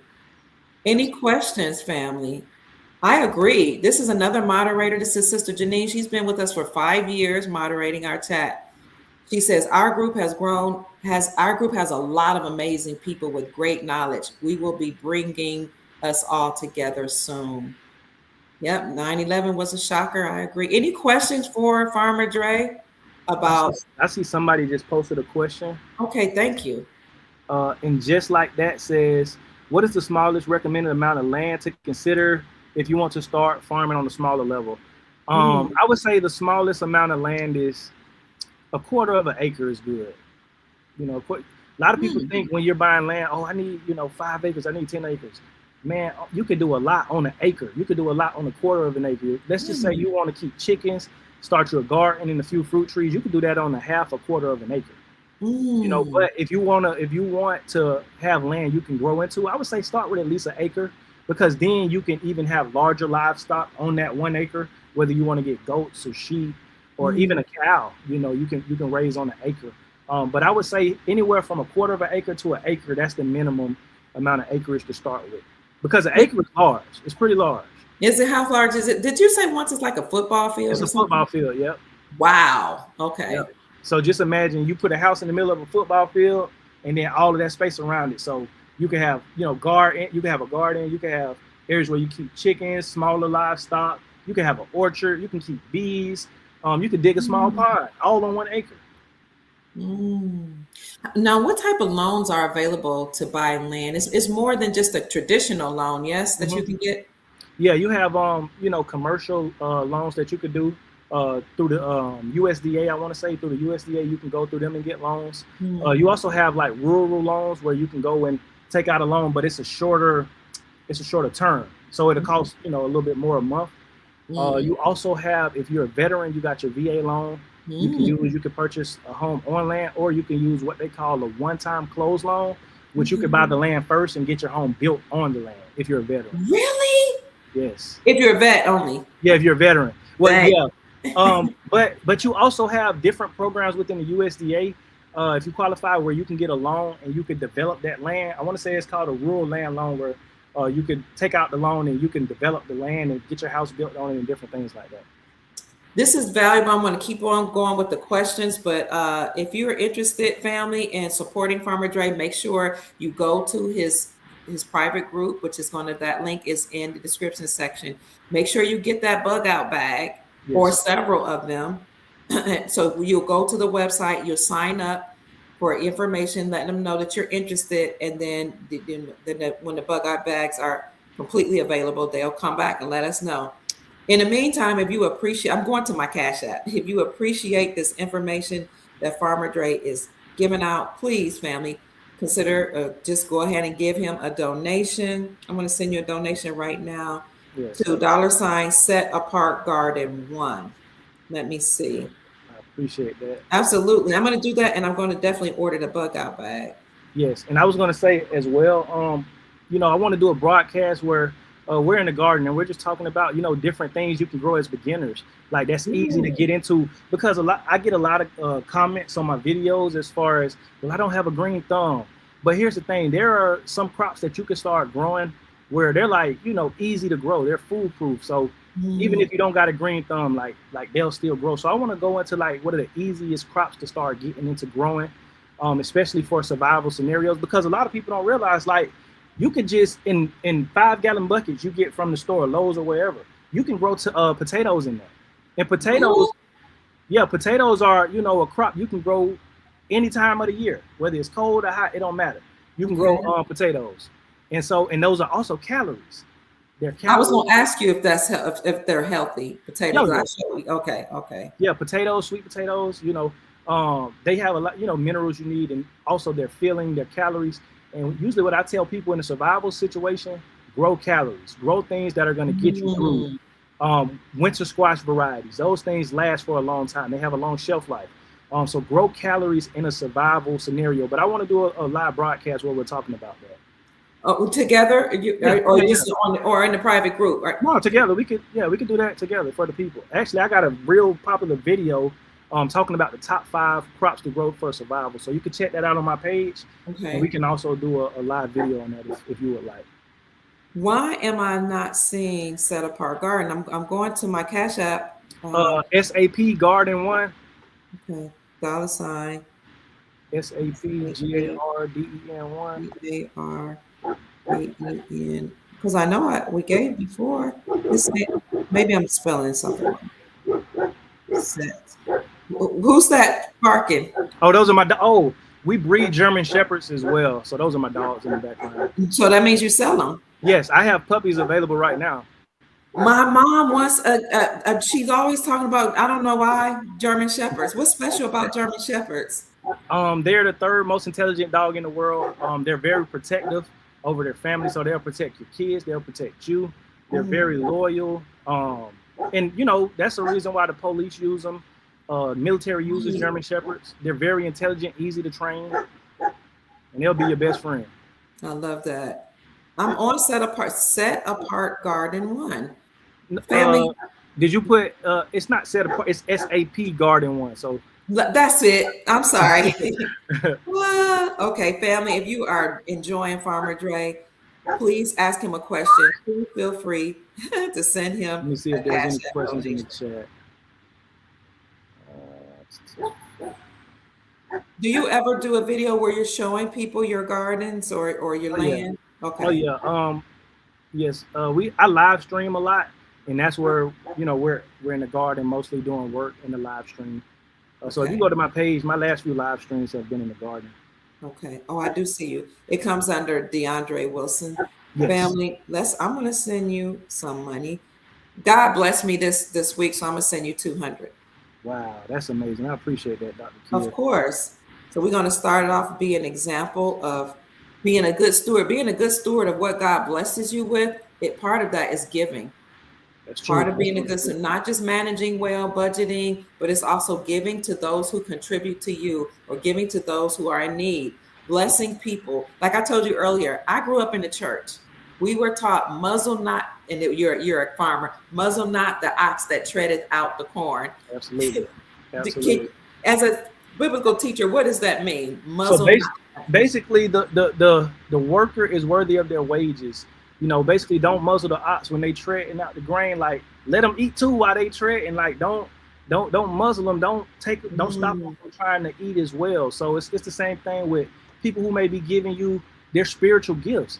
Don't deny them what they need in the flesh when they're giving from their spiritual gifts and pouring into you.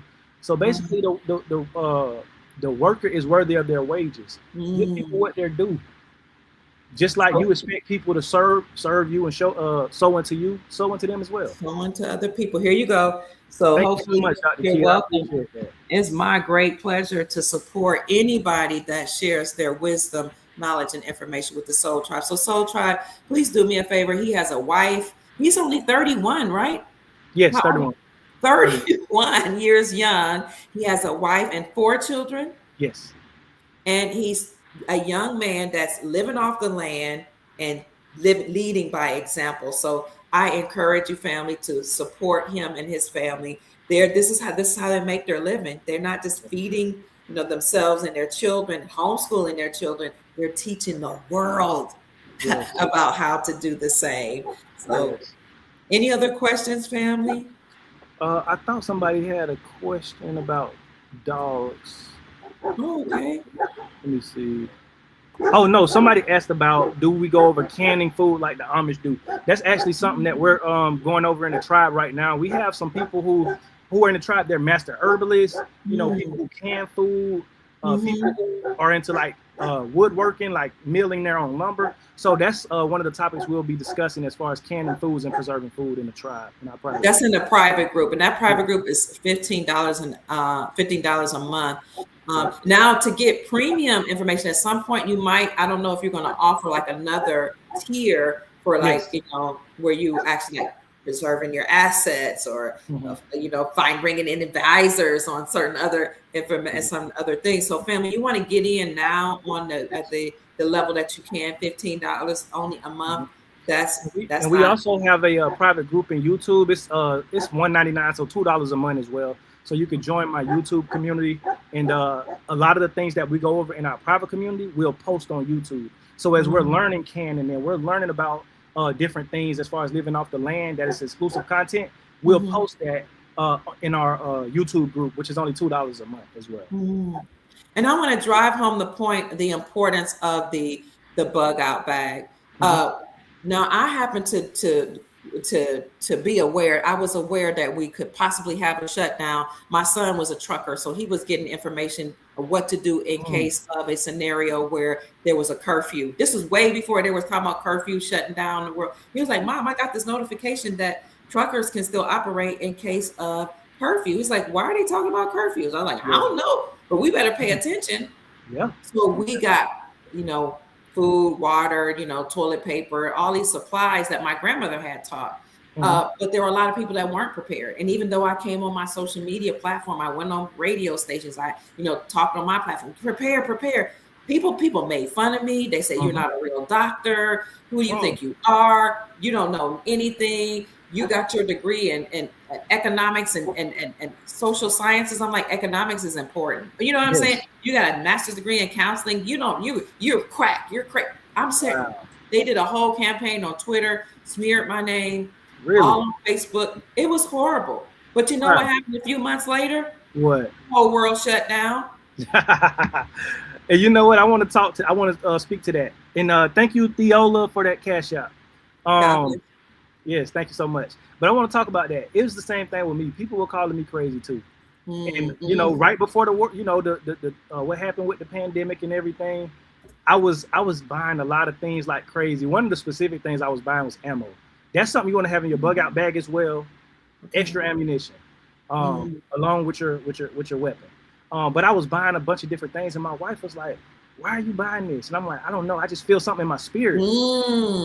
And like people thought I was crazy, and I was telling people, "Hey man, y'all want to prepare now." And at that time, we were living in Richmond, Virginia. We were living in the suburbs, and we had a garden back then. We had chickens and stuff back then. So really? I've always been about prepping and just having some sort of food source on the land. Hey, at least I got chickens that provide me eggs every day. That's a protein source. At least I have a little garden that's providing me tomatoes and cucumbers and this and that. And so I was thinking about that back then. But people will call you crazy until reality hits, and then they'll be like, "Man, I should have listened." Yeah. So I'm just glad, you know, that you expressed that, because people out here, they think, "Oh man, y'all are loony, y'all are this." Okay, well, we seeing what's going on behind the scenes, and one thing about it, two things for sure: when things hit the fan, don't come looking to me, because I told you what to do.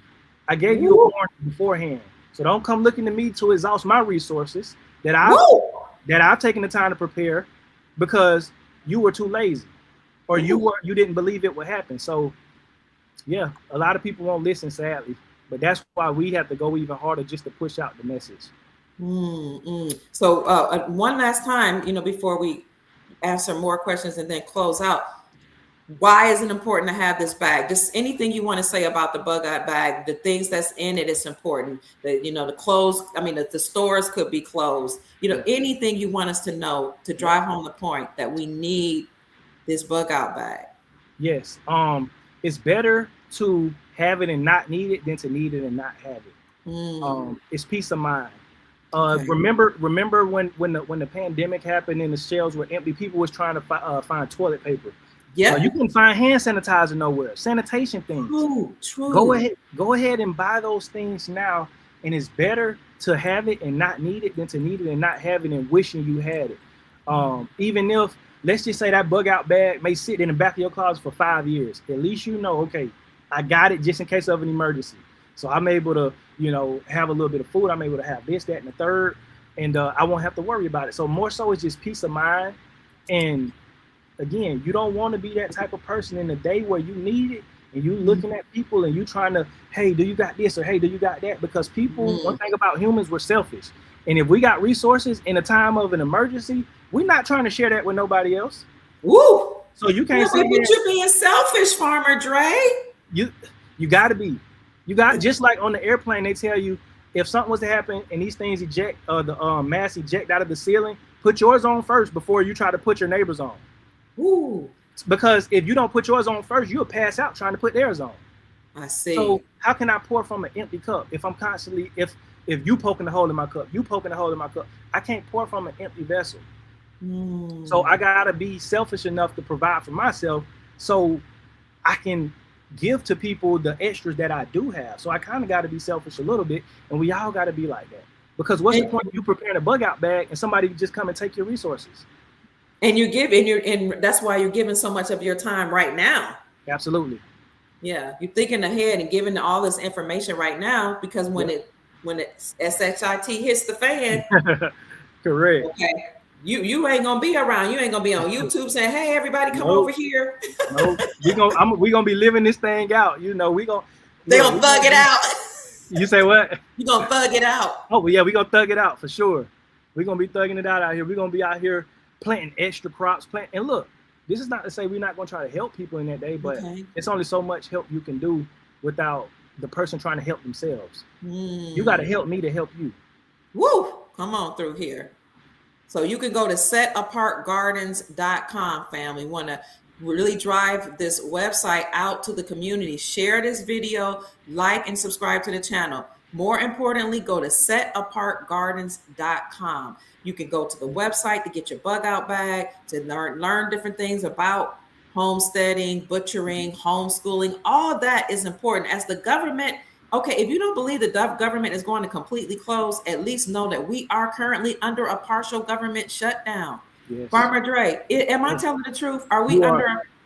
Okay, Yeah, we we are. are. Yeah, absolutely. We are under a partial shutdown. The government hasn't fully opened yet. And I want to say, just like how every few months they got to go in and vote to keep the government open, I feel like we're still in that kind of situation where it can shut down at any time, which is why I'm glad I don't work for the government no more, because that used to be a huge worry. Because if you work for the government shut down, you don't get paid. So yeah, wait. You work for the government shut down, you don't get any money. No, you don't get money. You don't get paid. Even if you're an essential worker, you'll still have to come to work, and you may not even get paid. But when the government opens, they'll back pay you, of course. But during that time, and this is why a lot of people, like, they used to be so worried, because they didn't have money. They didn't have, the proper preparation. They didn't have money just in case the government shut down. They didn't have things just in case the government shut down. So you don't want to be too dependent on anybody outside of yourself for your basic needs. One of our members from the, what is this? Another Instagram account says, who is this? This is Empress Blue Flame. Thank you so much, Empress, for speaking. She said, no, she said God's favorite daughter. Oh, God's favorite daughter, Dr. Kia. Thank you so much. And then we have I Am Medicine Woman said, people called us crazy for years. Home birthing, chickens in the hood. They had homeschooling and living off the land. Learning self-sustainability was something they did in the hood. Yeah. Oh, yeah. And people called her crazy, but she, medicine woman, but they continue. Yeah. So you can do this living in the urban community in the hood. Yeah, for sure. Yeah. You can keep chickens and stuff like that. A lot of neighborhoods, you can keep chickens. You just can't have a rooster, but you can keep a few hens in the backyard. Of course, you can start a garden and different things like that. But I want to speak to a point that she just said in the beginning. Home birthing. With my last child, my last son, we did an at-home birth. And of course, we had a midwife come and everything like that. But it's so very important, because especially in the Black community, back in the days, that's what a lot of our women did. They were midwives. And so that's what they were used to doing, delivering children at home. I feel like that needs to come back as well. If we're talking about living off the land, self-sufficiency, having that skill to be a midwife, to care for pregnant women is a skill that we need to bring back as well. Wow. And shout out to Ian for the Cash App. I appreciate it. God bless you, family. Thank you, Soul Tribe, for supporting our military veteran who served our great nation and the farmer of the Soul Tribe. He is an educator. He is a biblical teacher. He does have a degree. Where did you get your degree in, your college degree? Biblical studies and theology. I went to Liberty University. Okay. What made you go into studying the Word of God? Just wanting to know for myself what the scripture said. Of course, like a lot of us, we grew up in church, and I did. Yes. My father's actually a pastor, and so he's a PK. You just kid. So my father's actually a pastor, and so I always just had questions, and I just wanted to know for myself. And so, I started reading my word, and then upon getting out for active duty in the Army, I chose to go and get my degree in biblical studies and theology, so I could just understand the word of God on a real level, and not just depending on somebody to come and deliver you a sermon and preach you happy. No, I want to know for myself what it says.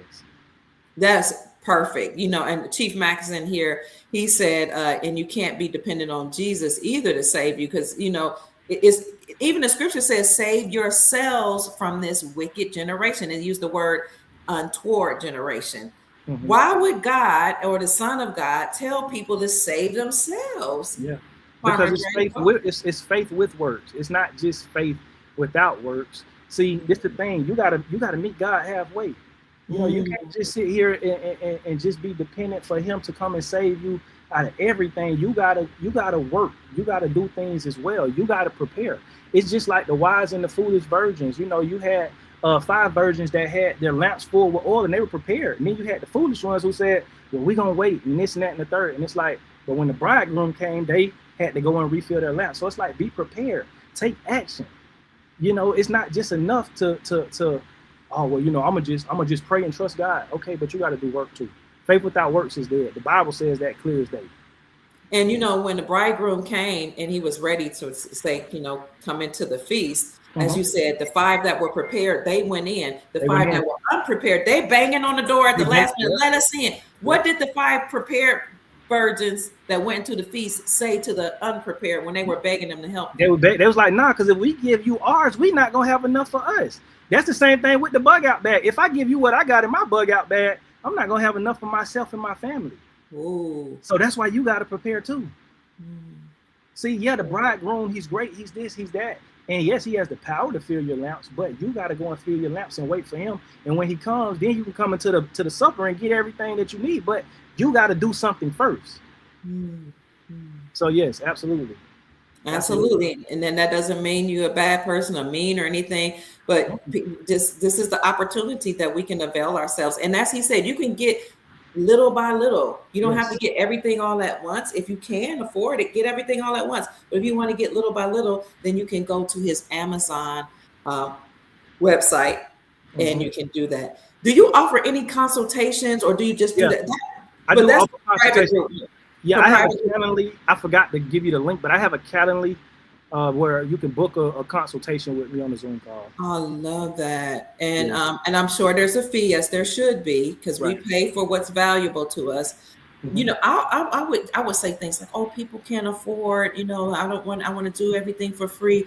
But then I was like, you know, I know my sons were like, but you're giving your energy and your time and your expertise. You're worthy of something. And then I would notice that I'm a white lady. I like getting my hair done. I noticed that even I might spend $200 on a hairdo. It might not mean and be a lot to somebody else, you know, or it might not even look that great, but I will spend that. I would spend $50, $60 to get my nails done. I had people that say their girlfriends or wives spend upward to $900 or $1,000 for a hairdo. We pay for what we can afford and what's important to us. Come on now, that's so very true. Like, and you should look at the things that you pay for as investment. So if you're paying for a bug out bag, that's an investment. If you're paying, you know, for this information or the Soul Tribe, you know that you're getting something in return. You're investing in something. Just like you said, we pay for what we want. So when we look at it like, okay, I'm getting something back, I see the value in it. We can't always give stuff away for free. You know what I mean? Because again, like I say, people go out and buy things that's important to them. You go and spend $15, $20 on Chick-fil-A. But you're telling me if I'm teaching you how to survive or what to buy or intricate knowledge, like you said, I'm using my energy for, then you should see that as something that's worthy of paying for. And I absolutely do. And that's why I send you a donation when you come. And I'm going to get the bug. I want several. I might not get as many as I want right now until payday, but I'm going to get me some of those bug out bags. There's somebody, you all can't see the Instagram account, but this person, Chris Bay, thank you so much for commenting, says the EBS or emergency broadcast system announcement is coming really soon. Indeed, brother, because some people will fail to listen to the warning, but he says he knows that something is coming soon. You know, there's a lot of people that say they can feel it. Yeah. It's definitely spiritual. I feel like something is happening too. You know, people can, I feel like something is going to happen. I don't know what it is, but that's why I've been just going so hard with, especially telling people to start your garden right now. It's no longer an option, in my opinion, to not have a garden. At least that's at least you should have that in a bug out bag. Start a garden, start learning how to grow some food right now, even if it's just a few crops.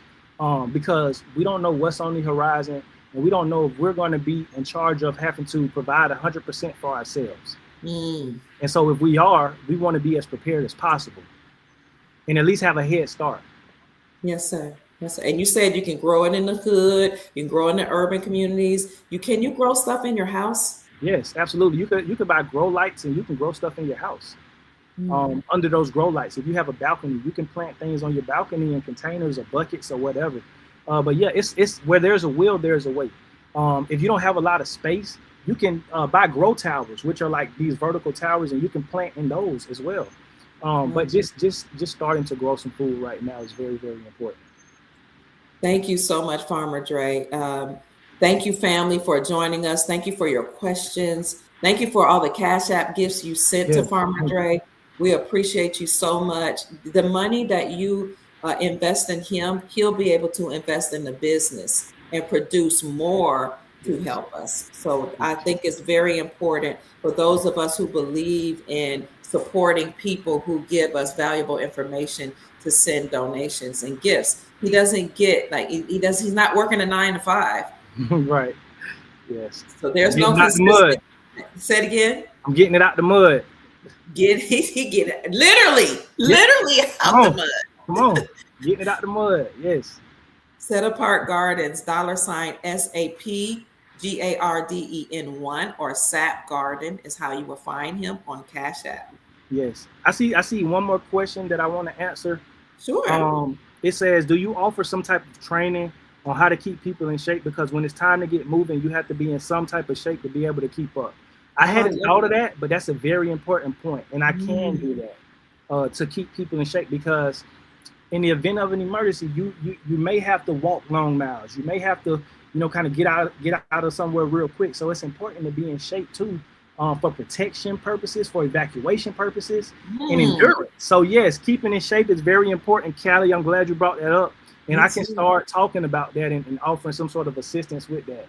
Yeah, y'all military exercises to do. I was just about to say you had to go through boot camp, right? Yeah. Yes. Yeah. Farmer Dre boot camp, Set Apart Garden. Right. Yes. Yeah. I could definitely offer that. Yes, because that's been on my heart too. Like, all right, it's time to start getting into more shape, so that way you can be out longer, planting more food, and just in case you need to evacuate, you'll be able to do that as well. If people don't have a Cash App, I see you have PayPal. Is that your PayPal still? This is still correct? Yes. Okay. Yeah, Dre at setapartgardens.com. Dre, DRE at setapartgardens with an S at the end.com for PayPal. So you can send them gifts through PayPal, through Cash App. You can go on his website to Set Apart Gardens. Is it setapartgardens with an S.com? Yes. Join his join his private group. All of the links will be in the description section of this video. Yes, and for my chat, y'all make sure y'all go subscribe to Dr. Kia Pruitt. She's always putting out great information. And I'm just honored to be, a part of the Soul Tribe and the farmer of the Soul Tribe, like you say. So thank you for having me on. I appreciate it for sure. You're so y'all welcome. Follow Dr. Kia. Thank you so much. Now let me go to your YouTube channel, Set Apart Garden. Yes. This man is, y'all think I'm busy? He's way busier than I am. I get all these notifications throughout the day. Farmer Dre's going live. Farmer Dre's going live. I'm like, wow. And this is both in the public and his private group. The man is busy. He gets an idea. He has like coffee chats in the morning. Yes, I told him I like that because I can go get my tea, which I have right now, my chai latte, and I can be like working around the house. And I can see him sitting out on his rocking chair or in his chair with the beautiful greenery of the background. And it makes me feel calm, honestly. I love it. And at ease. Several times a day, he'll be going like, the man is way busier than I am. So family, this is his YouTube channel. Right here. Here he is right here. If you give them the power to feed you, you give them the power to starve you. Woo! Absolutely. This is his lovely wife. What made you do the what's that? The dove? The dove, yeah, for Set Apart. Because that's in Scripture it tells us that the Holy Spirit descended on Yeshua like a dove, and so of course our whole thing is living set apart, being set apart, and so we just felt like the dove fit, because we're set apart as a family.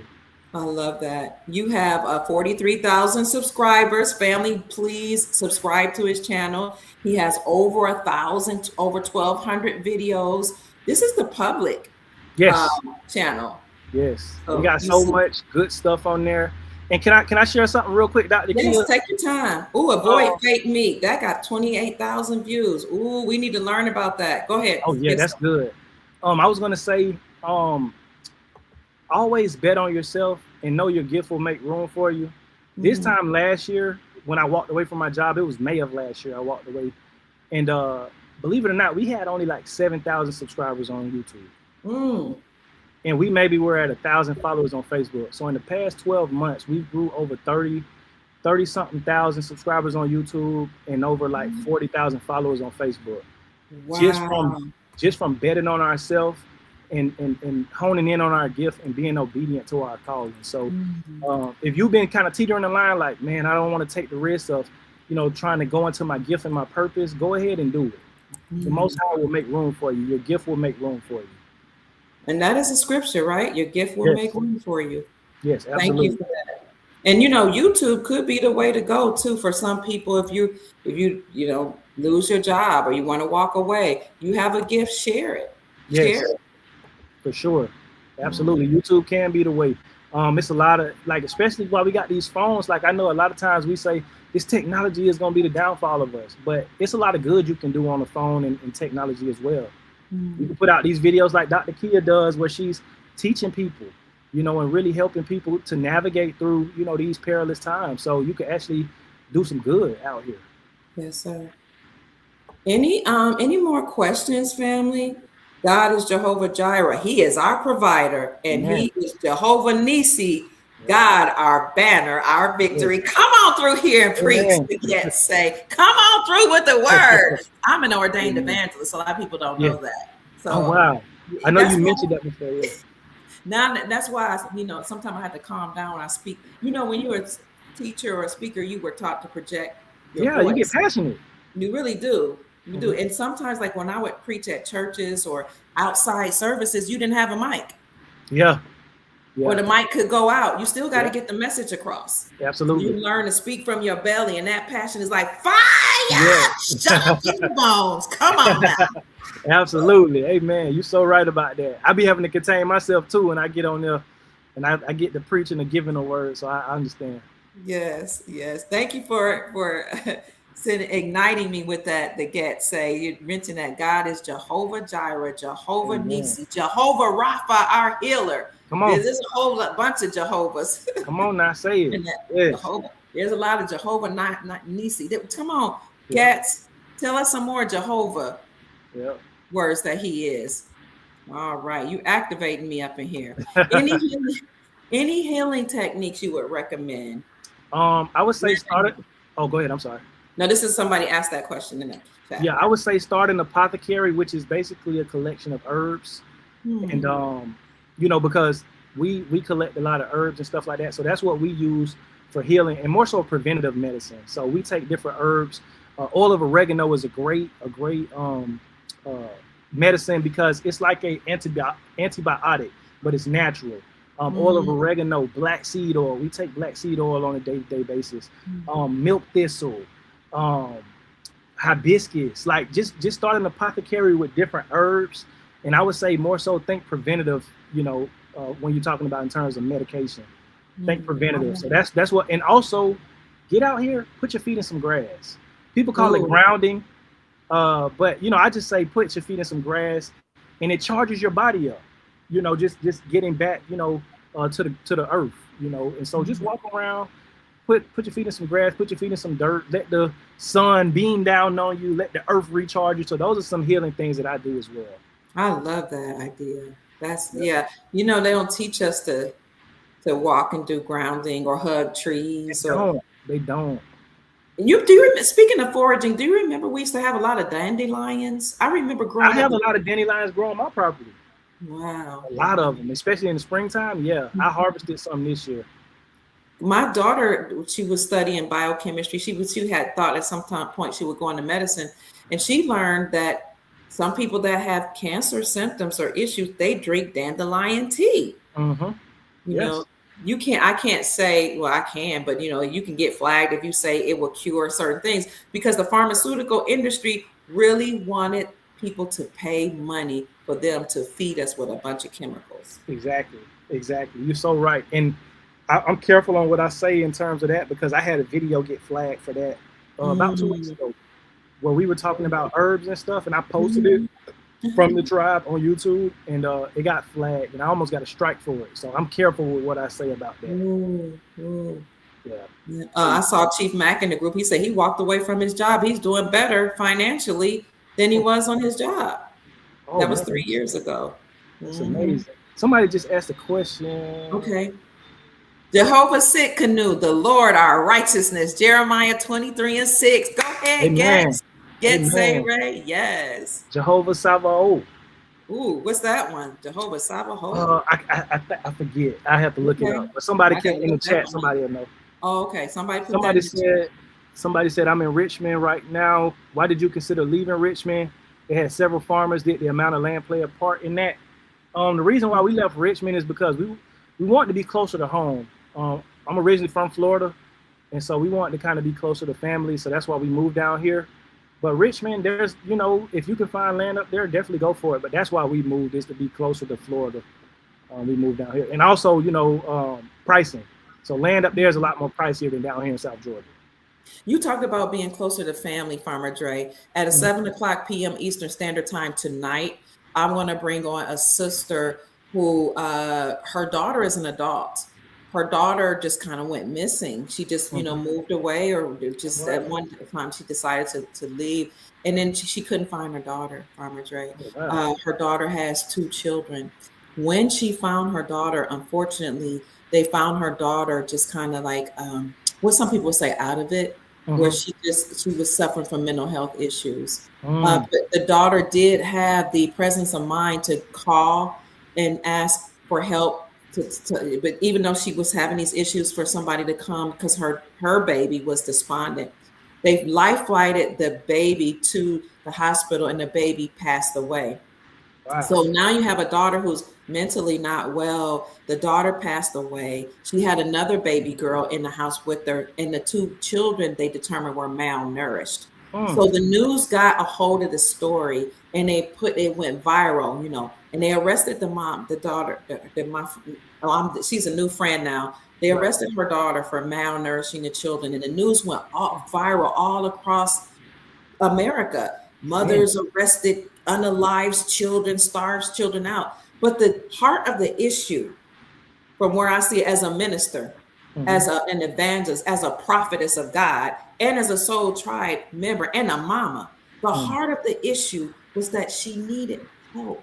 Yes. Support. How is locking her up helping her? We understand that there's some some ramifications. Right. But now we got to bury a baby. Yes. The woman who was telling me her story is 48. Right. The whole country is, that knows the story is like, you're a bad grandmother. Yeah. She was a bad mother. That's why she's locked up. It makes sense that now you got to bury your child. Who's going to raise the other child? And then she had 3 other older adults. Who's going to raise them? And how could you not know where she was? But the heart of the issue is that we're living in a world that's very hard. Absolutely. Well, people need help instead of condemnation. Yes, sir. A lot of times. Yes, sir. As a minister or a biblical teacher, can you provide us some type of comfort, reassuring? When I start telling this story, people tell me I'm depressed. They said I'm alone. I'm anxious. People have even told me I feel schizophrenic. I'm hearing voices. I'm bipolar. I'm walking alone. People in the chat last night, I went live, Chief Mack and I, at midnight. They were saying I'm suffering in silence. And they're being told, don't reach out to your family. This is a cancel culture. You're grown. Do it on your own. Even though the family is reaching out saying, come back home, baby. The world says you're grown. Thug it out, thug it out in the wrong way. Deal with it. You're a man. Pull yourself out by the bush. Men suffer. Don't cry. Don't ask for help. You should have been better. You're the patriarch. I hate this division.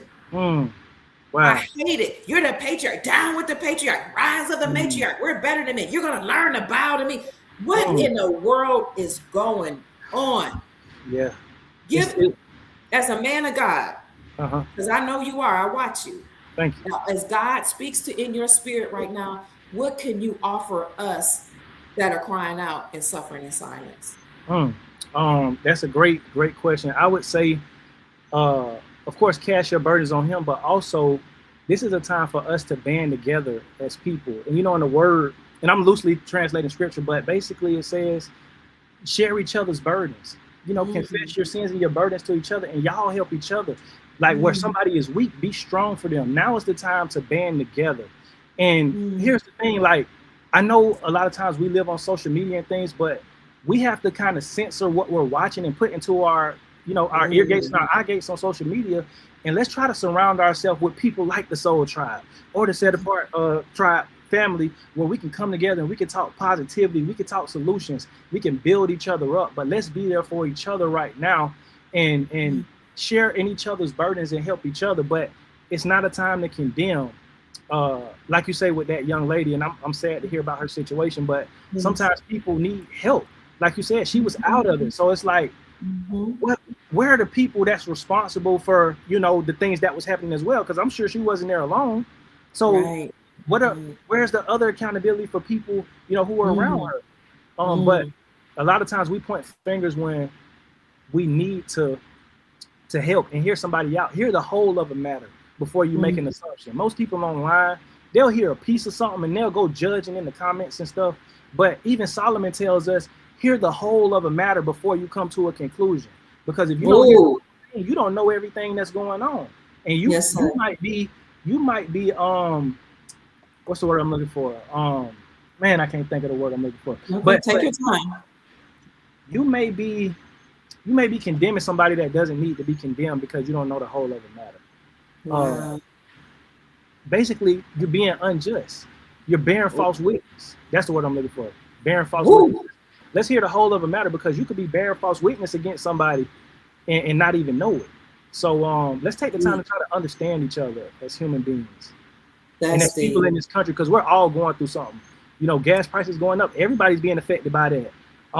You know, with people losing jobs and inflation going up, people are losing their homes and their all type of stuff. So it's like, let's be kind to one another. They want us to be divided, so we always fighting at odds. But it's a time to come together, and it's a time to, you know, separate sometimes. But I feel like now's the time for us to come together. How can the family, like, how can you support like children that maybe move away? That you haven't, and you moved away, you know, you don't have children that are that age, but is there a way we can, I don't know, I'm just trying to gather data. I would say just try to keep in contact as much as possible, but train up a child in the way that they should go. And when they get older, they won't depart from it. So at 18 years old, I moved across the country, you know, in the military. I got stationed in Hawaii. That was my first duty station ever. So imagine going from Florida, Jacksonville, Florida to Hawaii. I'm far away from everybody. But my parents and my support system, my village, because, you know, I was raised by my grandparents, aunties, parents, all types of stuff. So they raised me up. Yeah, they raised me up in a way to where even when I left, they were still a part of me. So it's just about having those bonds and those relationships with your kids now. That way, when they get older, even though they might live far away, they still are a part of the family. They still checking in. You checking in on them. You know, as older people, sometimes we feel like, oh, well, you should call me and check in on me. No, sometimes you may have to check in on the youth. The phone work both ways. That's right. That's right. A lot from older older family members. They say, oh, well, I ain't heard from you. You ain't called me. Well, the phone work both ways. I go through stuff as well. Come on. I grew up in church where, you know, I was a leader, and people would say, you didn't call me, you didn't check on me, and I'm like, you know, leaders sometimes are busy. And I went to my pastor and I was like, Pastor, I don't know what to do. I'm trying to reach everybody, because I was a director of outreach and an evangelist. So I would go to the hospitals, the prisons, the nursing homes, and it was a whole group of us. But there would be people that would be kind of on the outskirts, and we ain't seen them in 10, 20 years, saying, why haven't you come check on me? Well, when sometimes you would go and they wouldn't be available. Right. But that's when my pastor said, listen, here, evangelist, it works both ways. You can go and knock on somebody's door, but if they don't want to be found, they won't be. So he had to teach people in the congregation, put your pride aside and learn how to say, I need help. That's good. Put your pride. Oh, you know what? You just gave us the key right there, Dr. Kia. Let's put our pride to the side now. If you need help, say that, vocalize that. You know, to your support system, to your tribe, you know, to your group of friends. Yeah. It's not enough, like when people ask you, how you doing? Oh, I'm good. No, how are you really doing? and that's something that people say a lot. Oh, I'm good. Yeah. And I do it too. Say it again. I say I do it too.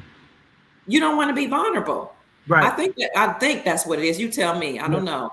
Yeah, it's you don't want to be vulnerable. You feel like you don't want to be a burden to people. But it's like, you know, you never know, because you sharing what you're going through might bless them and help them, and they're able to help you. Y'all can help each other. Y'all both might be going through the same thing, but y'all too prideful to say, hey, I'm going through this. Not realizing your breakthrough could be telling that person, and they could be like, man, I've been going through the same thing too.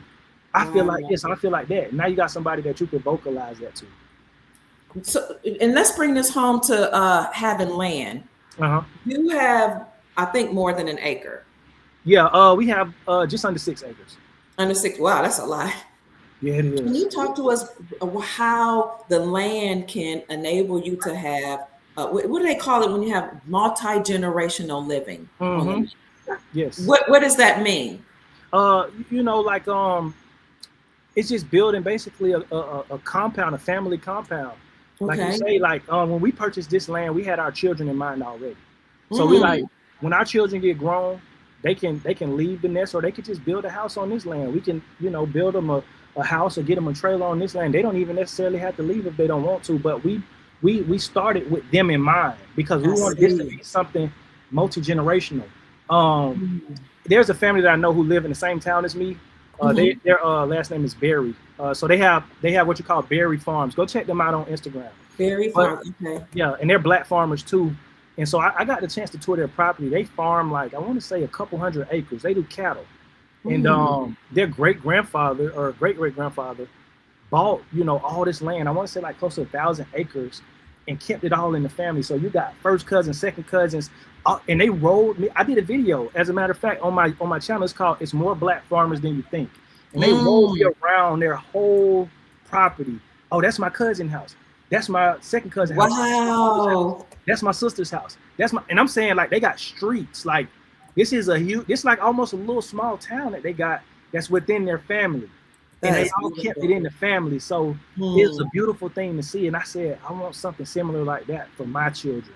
So when they grow up, they can stay on the land, or we can buy more land in the area, and we'll all, you know, be in the same area. But it's important to have family in mind when you're saying you want to get back to the land, because family is going to help you work the land. They're going to keep the land in the family, and you will be able to provide, and everybody can pool their resources together. You could barter, you could trade with your family, and keep it all in the family. A lot of people do it. There's an old saying that says, if you build, they will come. Can you add to that? That's so true. When I first started building out my land and my homestead, I didn't have a lot of help. But as I started expanding more, I didn't have a lot of help from family. As I started expanding more and doing more things and kind of like just building, then I had people, you know, volunteering to help. And now my uncle, he plays a very important role. He comes up here and helps me out a lot. But I had to build it up initially. A lot of times we are looking for people to help us in the beginning stages, when that's where you're supposed to develop your character, and you're supposed to go in and put that work in. And once you get the foundation set and people see you serious, now they're more likely to come and say, okay, I'm gonna help you because I see you serious. Don't take it personal when people don't help you in the beginning in your business, on your land, whatever it is you're doing. Go ahead and show that you're serious first, get some progress done, and I guarantee you people will start coming. That's huge. That's huge. Thank you for sharing that. Family, I don't know how you all feel. I feel full. I feel fed. I feel encouraged. I feel strengthened, enlightened, all because Farmer Dre, this man of God, who has a degree in theological studies, who served our country as a military veteran, who is raising food and cattle and taking care of 4 children and a wife, has shared all his wisdom with us. So what I'm going to ask you to do, family, is if you feel blessed by this man of God giving to us and pouring from his soul, please feel free to give a donation to him. Farmer Dre at $SAP Garden 1, and we would greatly appreciate it. Yes, thank you so much. I feel full as well. I appreciate you, and I'm always, you know, glad to pour into people. That's what it's all about, and teach whatever knowledge I can. So thank you for having me. Thank y'all for being a great chat, you know, and those questions. Those are some good questions and topics y'all brought up. Do you see any other questions you just wanted to answer? Let me see. What you said, time to get food. Yes, time to get land and grow our own food. Dig a well. That's right. Go solar. Get out of the beast system. Absolutely. Let's get out this system. Little by little, though. Little by little. Make little changes here and there. You know, use this conversation to charge you up to act. not just to say, "Oh man, that was a good broadcast." No, let it like really resonate on it. Think about it, like, man, what would I do in a survival situation or an emergency situation? What skills do I have? Evaluate that and make small changes right now. But yeah, I don't see any questions though. You don't see any questions? And I'm going to ask you for final words in a minute. Family, at 7:00 p.m. Eastern Standard Time, I'm going to bring on Sister Drea. She's known in the YouTube community, on some YouTube channels and communities, because she would speak on the importance of pulling yourself and your energy away from the system. And she would speak on a lot of corruption that was going on, like in the entertainment industry and other things. So some people know about her. She is the woman, she's 48 years old, that got the call that said her daughter was arrested and for malnutrition. One of the children passed away. They're trying to bury the granddaughter now, and she's now, as a grandma, is going to raise the remaining grandchild. So she's got a daughter who's incarcerated that she's trying to get, to see. She's trying to get her some mental health care. But when you're in the prison system, they're not always concerned, especially not initially, about mental health. They're more concerned about bringing criminal charges. But she needs some help, mental health care for her daughter. And she just what she's coming on my show for at 7:00 p.m. Eastern Standard Time. She's coming on my show really to just talk to people about mental health and to talk to people about how that is a real serious issue. Mental health issues, depression, being psychotic, bipolar disorder, schizophrenia, because a lot of times we focus on physical ailments, and people that are having a physical ailment will go to the doctor and that's promoted, or they'll look for herbs to cure that, or they'll look for it. But what about mental health? There are billions of people worldwide that deal with depression and anxiety. We talked about that, Chief Mack and I, last night. So do we have anybody that offers herbs, minerals, foods to address mental health issues? What can we do as a community or family members to support our family members that's struggling? How do you identify a person that's going through depression? Sometimes you don't know what they're going through. You might think they're just lazy, and literally they're having a biochemistry crisis. So I study psychology as well as economics, political science, and some other things. You can have a traumatic experience that causes a chemical imbalance, or you can have a chemical imbalance that causes a psychotic episode. So this is a real biological issue as well as psychological issues, trauma, stress, all that can lead to mental health crises. So tonight at 7:00 p.m. Eastern Standard Time, Sister Drea and I will come and to talk about her issue. And just so we can start the conversation of how we can help people that are suffering from mental health issues. Anything you want to say about mental health issues before we end? Yeah. Somebody just said in my chat, which I agree with. It's they said, I dare say that mental health is worse than anything else because it's still stigmatized and unseen. And that's so true. It's still like unseen. Like you say, we can look at physical ailments all the time and we can see, hey, there's something wrong. But when we see somebody that we clearly see is disturbed mentally, we'll turn a blind eye to it a lot of times, because they be like, oh, they just throwed off, or man, they crazy. But it's like, no, it's something going on up there that needs to be addressed. And maybe they just need somebody to talk to, somebody that will listen to them. And sometimes they may need to get on medication, or they may need to look into herbs. I know a lot of times, people, if you heal your gut, a lot of if you deal with it mentally, that will help too. If you heal your gut, because they say your gut is your second brain. So it's like a lot of times people is dealing with mental issues because their gut is out of whack. The microbiome inside their gut. But other than that, it could be spiritual warfare as well. It could be spiritual attacks too.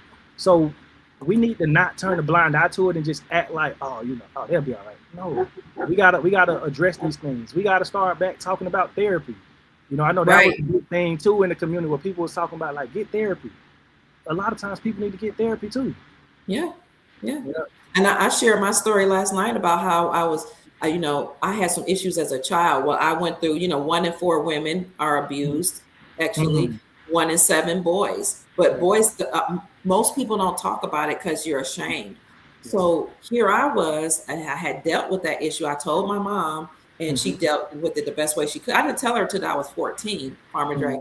But I had to now. I got this thing where I got to prove myself. I'm making straight A's. I'm getting this degree, that degree, that degree. I'm in ministry. I'm laying hands on people. People getting delivered. They get the Holy Ghost. They're speaking in tongues. People literally getting healed because I have healing in my hands, as many of us do. Or I'm teaching about eating healthy, and I'm teaching about how to get counseling. I became a counselor. I'm doing all this work. And then when I went to stay with my brother, I was in a safe place. My brother was doing well, ex-military, served in the Navy, had a beautiful family. I love my brother Tim Pruitt. He's amazing. But now I'm safe, right? And I'm taking a break from work and family. And when I went to stay with him, he woke me up after I had slept for 7 days straight. And he said, I got to get you some help, sis. And I was like, what are you talking about? He said, I would wake you up. We would tell you it's time to eat. You would just get up like just like kind of like walking in the zone to go to the bathroom, You would go right back to sleep 7 days straight. Wow. So I'm a proponent of getting counseling. I'm even a proponent if you can find the right doctor, the right, I don't know, shaman, medicine man, medicine woman, priest. I don't know. I'm a proponent for if there is a medicine that can fit with your biochemistry and that's what they offer you and it works for you. Listen, I'm not the one that's going to judge you. Because people getting medicine for diabetes, they're getting medicine for cancer, they're getting medicine, but if you don't want to go that route, talk to somebody. Yes, definitely talk to somebody. Farmer Dre is talking about gut health. Learning what you need for gut health. Get rid of those parasites that's causing, certain issues. But for 7 days straight, you're talking about an ordained evangelist who was healing people, speaking internationally to tens of thousands, sometimes hundreds of thousands of people, raising children, being a foster mom, making, you know what I'm saying, getting all these degrees, making having ministries underneath me, who had issues that I never dealt with from as a child. And they always come up when you least expect those issues. You try to bury them, but they never really leave you. That's it. And so what I learned, go ahead, speak. No. I was just gonna say they never really leave you. And you only fooling yourself if you think, oh man, I ain't gonna talk about it, I'll be all right. No, it's gonna come up at some point in your life where you have to address it and bring it out. And even if it's just talking to somebody, talking to a counselor, or just letting somebody know, but don't ever think like things you go through, you could just stuff it. You could just bury it. It's always gonna creep back up some way, somehow. Yeah, and you know what I learned so thankfully I went to a Christian counselor, and I don't go to church a lot now. Farmer Dre, just some self-disclosure for my own. I'm evolving spiritually, trying to put things together for myself. But what I did have was a Christian, and I've been involved in church most of my life, but I had a Christian counselor who was a part of my team. And he said, just what you said, it always comes up.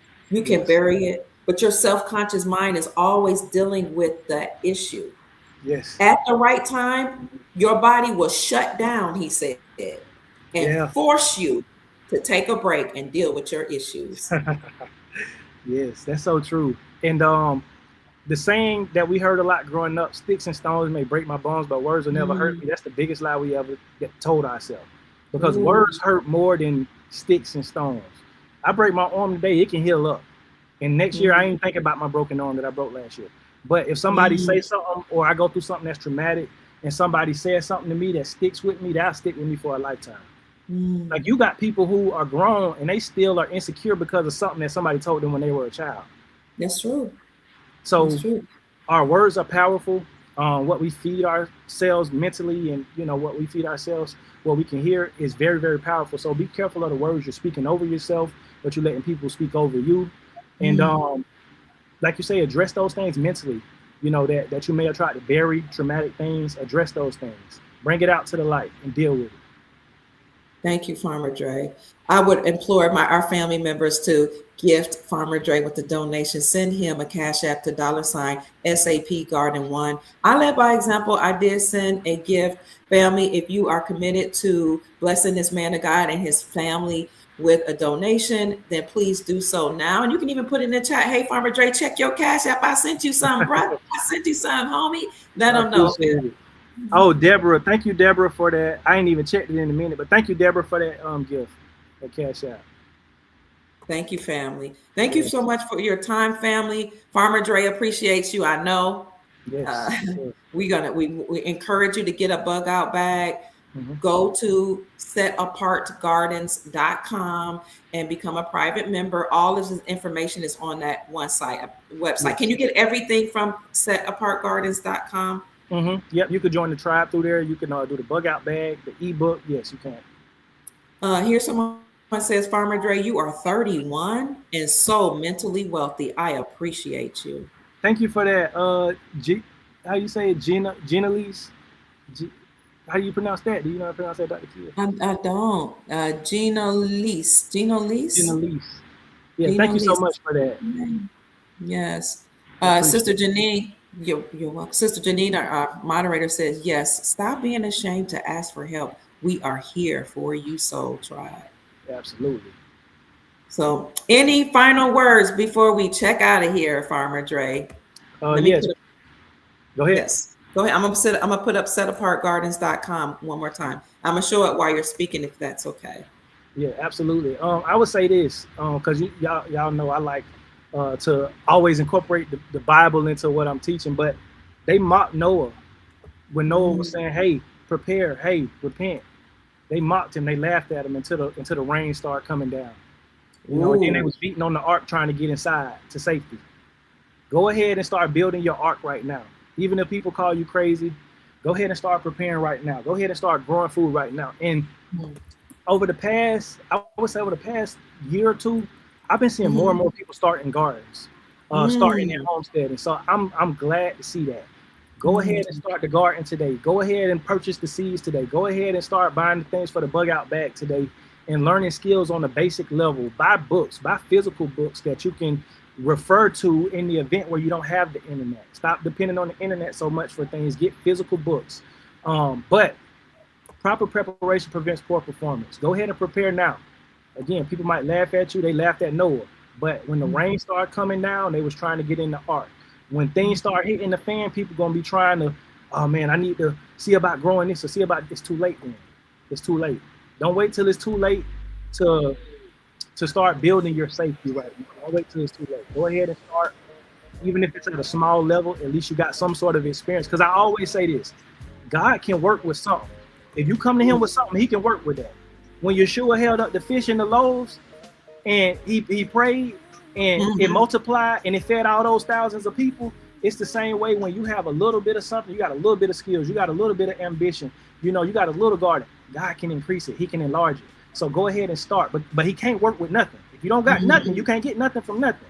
0 times 0 is 0. So go ahead and start getting a little bit of something and meeting God halfway, meeting the Most High halfway, so that way he can bless you. But don't wait till it's too late. Don't think it can't happen to you, because it absolutely can. Thank you so much for those words of wisdom, Farmer Dre. Chief Mac just sent something in the chat. He said, I sent you a donation. Thank you for all the information. Oh, thank you, Chief Mac. I got it. I appreciate that. Thank you. Thank you, Beautiful Max Ministries. Thank you. Yes, sir. Yes, sir. Thank you. So, go ahead. No, I was just going to say thank y'all. I really appreciate it. It means a lot. This has been an amazing podcast.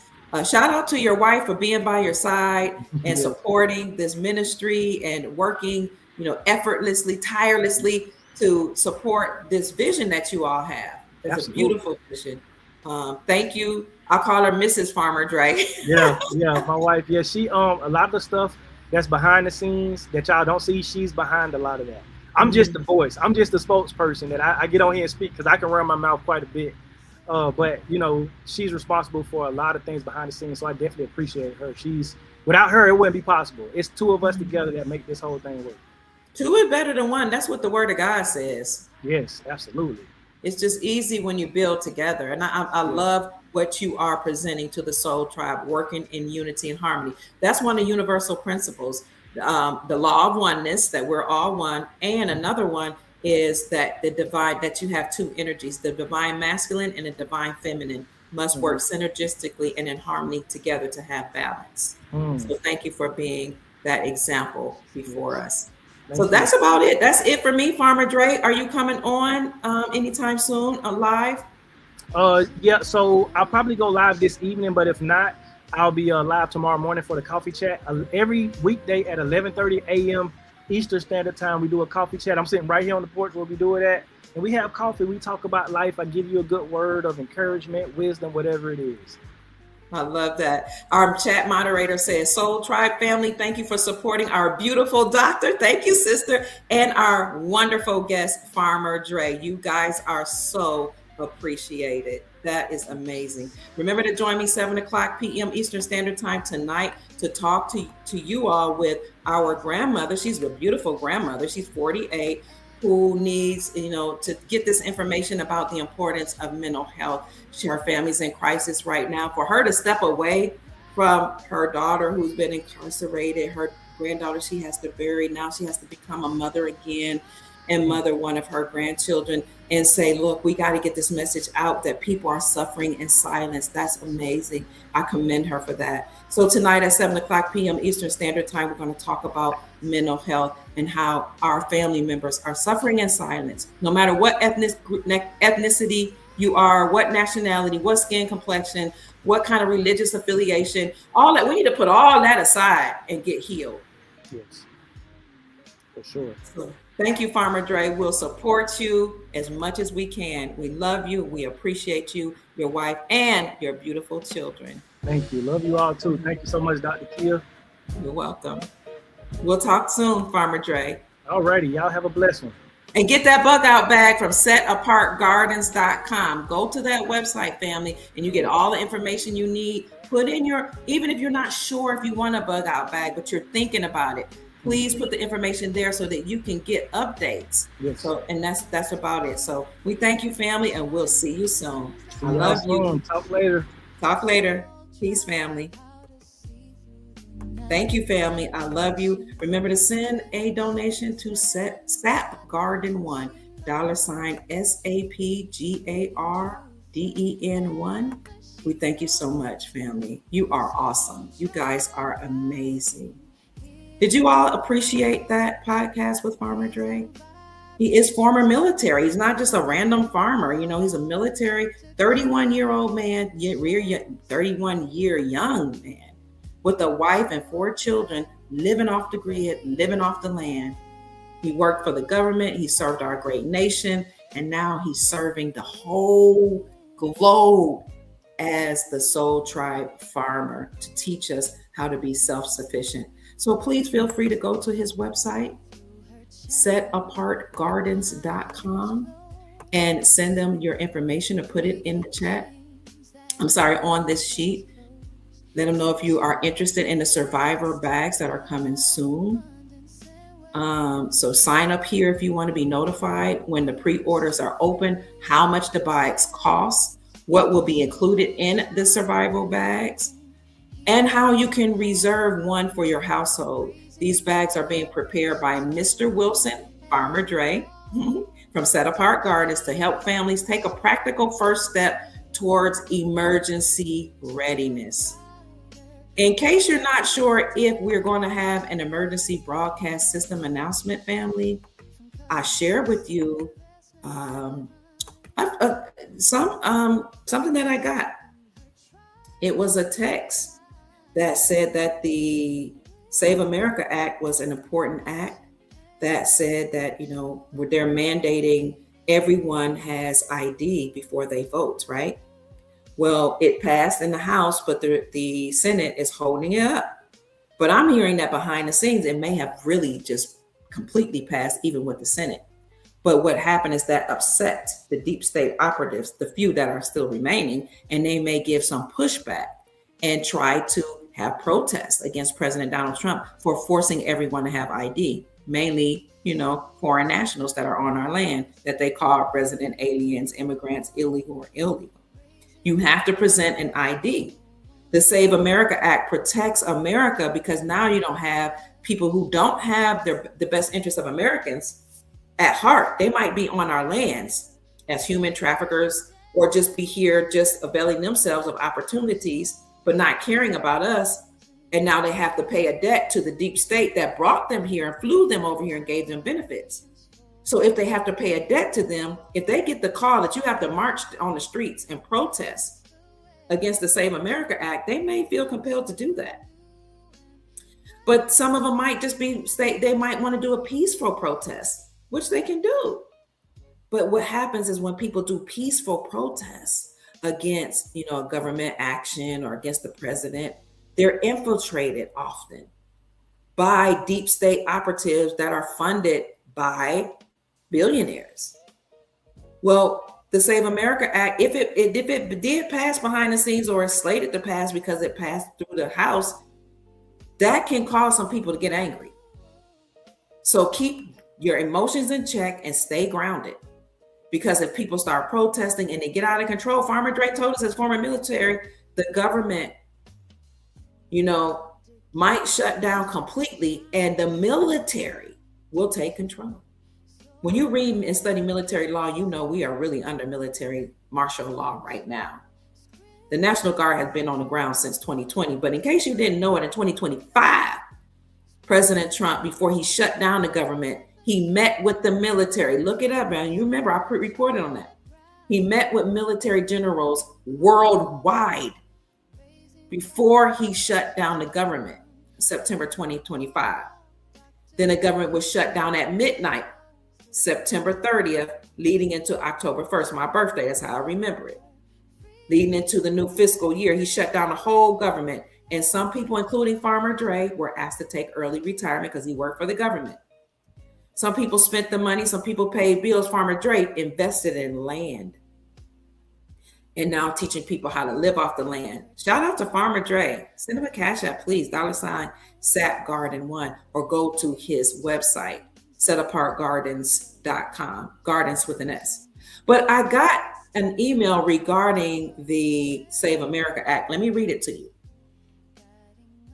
Trump just locked down America permanently, allegedly behind the scenes. And I will say if he didn't, he could do it.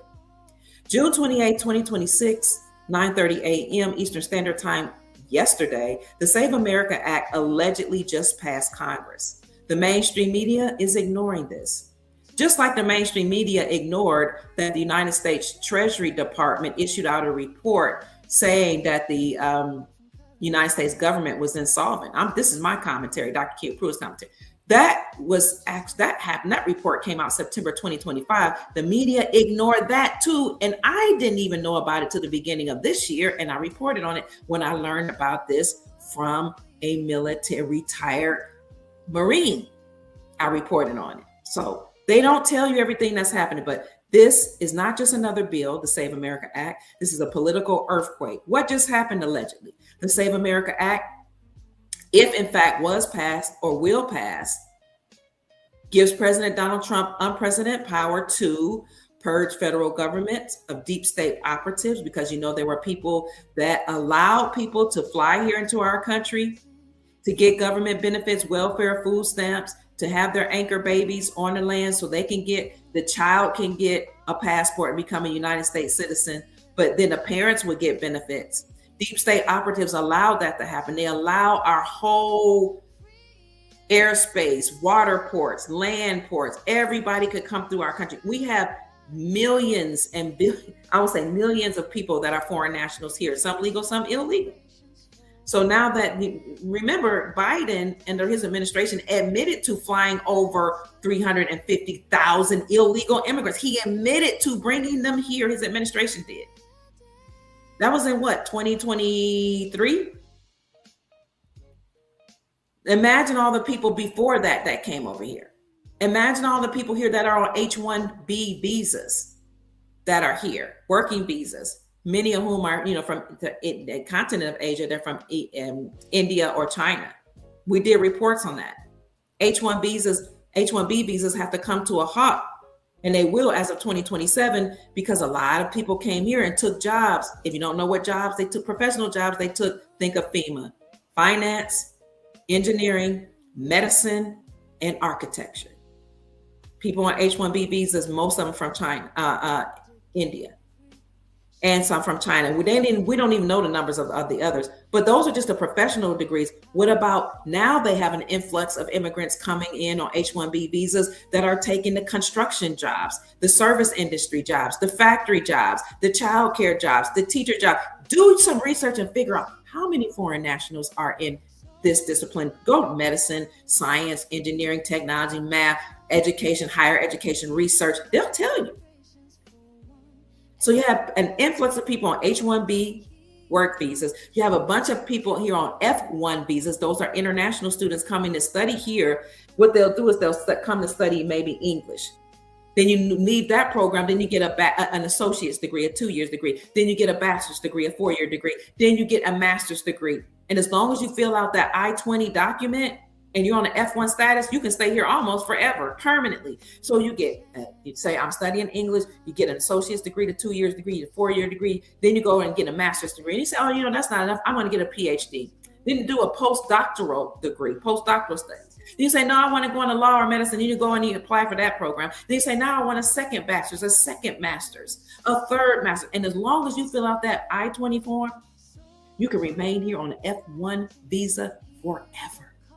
That's being done away with, because all of these people, while they were going to school, somebody's always willing to take your money or the government's money that's going to fund you to be here to pay your tuition so you can stay here forever and have a baby and tether yourself to the land.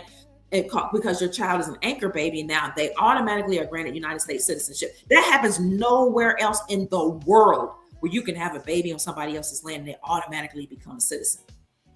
Okay, so these F-1B visas where international students will come here and study, they are coming to a halt.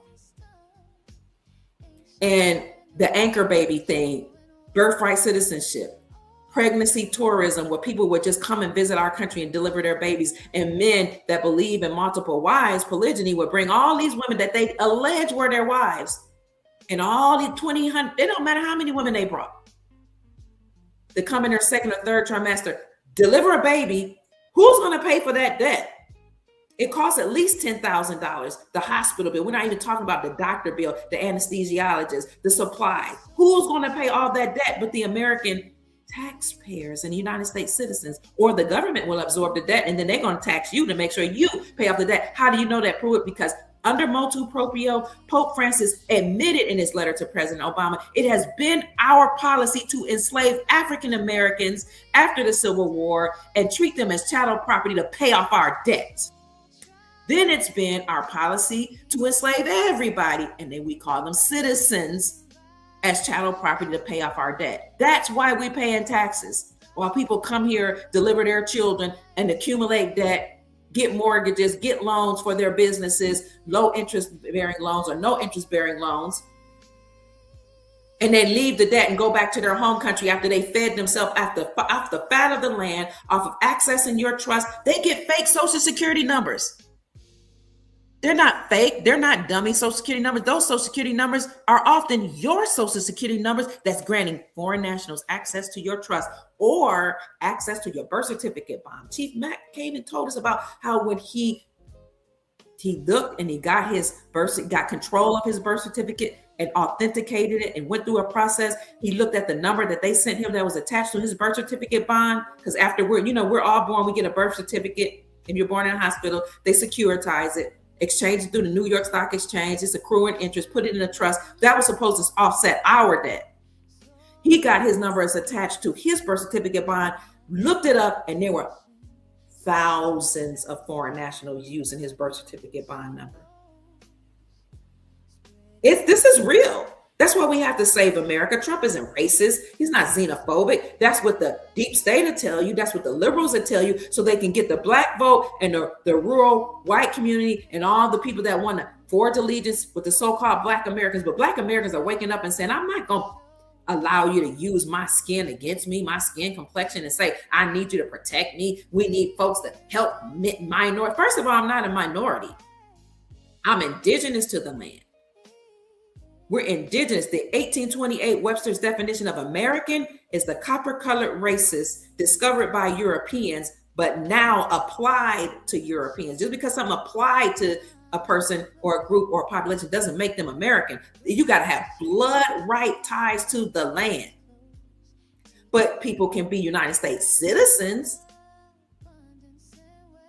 So people think just because I'm a United States citizen and I pay my taxes, I have a right to remain in America. No, you have a privilege that was granted to you by the United States Incorporated, the fake faux government that's now being dismantled, that's insolvent, and their Federal Reserve central banking system is insolvent, which is why the Supreme Court ruled to not only overturn the Chevron doctrine that had given the government unlimited powers in June of 2024, but in July of 2024, they ruled that state-sponsored banks that are not part of the Federal Reserve can operate independently from the Federal Reserve central banking system and issue out their own gold-backed currencies. That's why you're hearing about silver and gold now. That's why you're hearing about gold backs. That's why I talk about in my private group how you can barter with gold and silver right now and pay off your debt like taxes. Although our governor is actually doing away with property tax here in the state of Florida. So the deep state, the government, no longer exists. Is being dismantled. Our republic will be restored. But foreign nationals were allowed to come here, get welfare, food stamps, low interest bearing loans, no interest bearing loans, gain access to your trust. You used to be able to go to gmeiutility.org and put in your social security number and see the tens of thousands of people that were trading with your social security number. I had hundreds of thousands.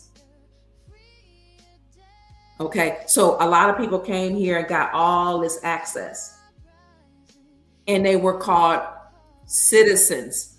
But citizenship status means you're chattel property of the United States government, and the Supreme Court already overturned their power and said they were unlawful and treasonous. And every judge that went along with them, you know why they're attacking the judges and the attorneys? Because the foreign nationals who are from different countries, different lands that came on our lands would hire immigrant attorneys to fight for them to stay on our lands, even when their visas had run out.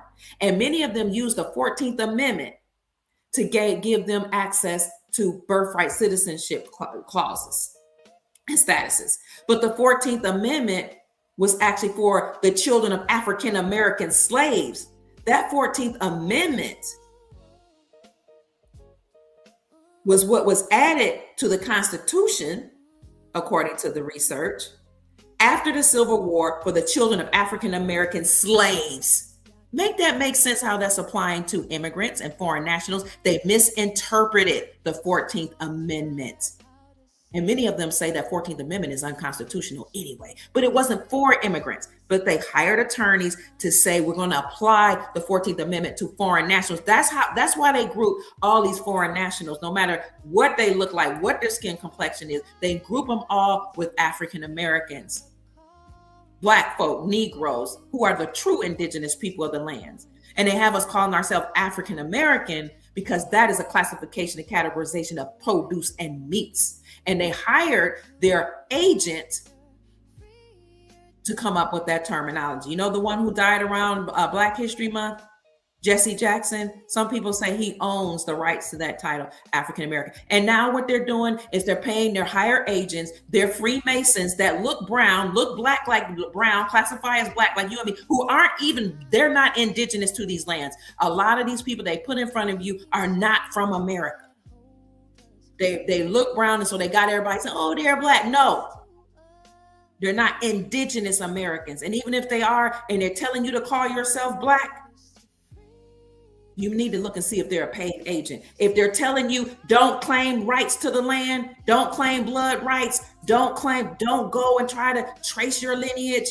If anybody telling you that is suspect.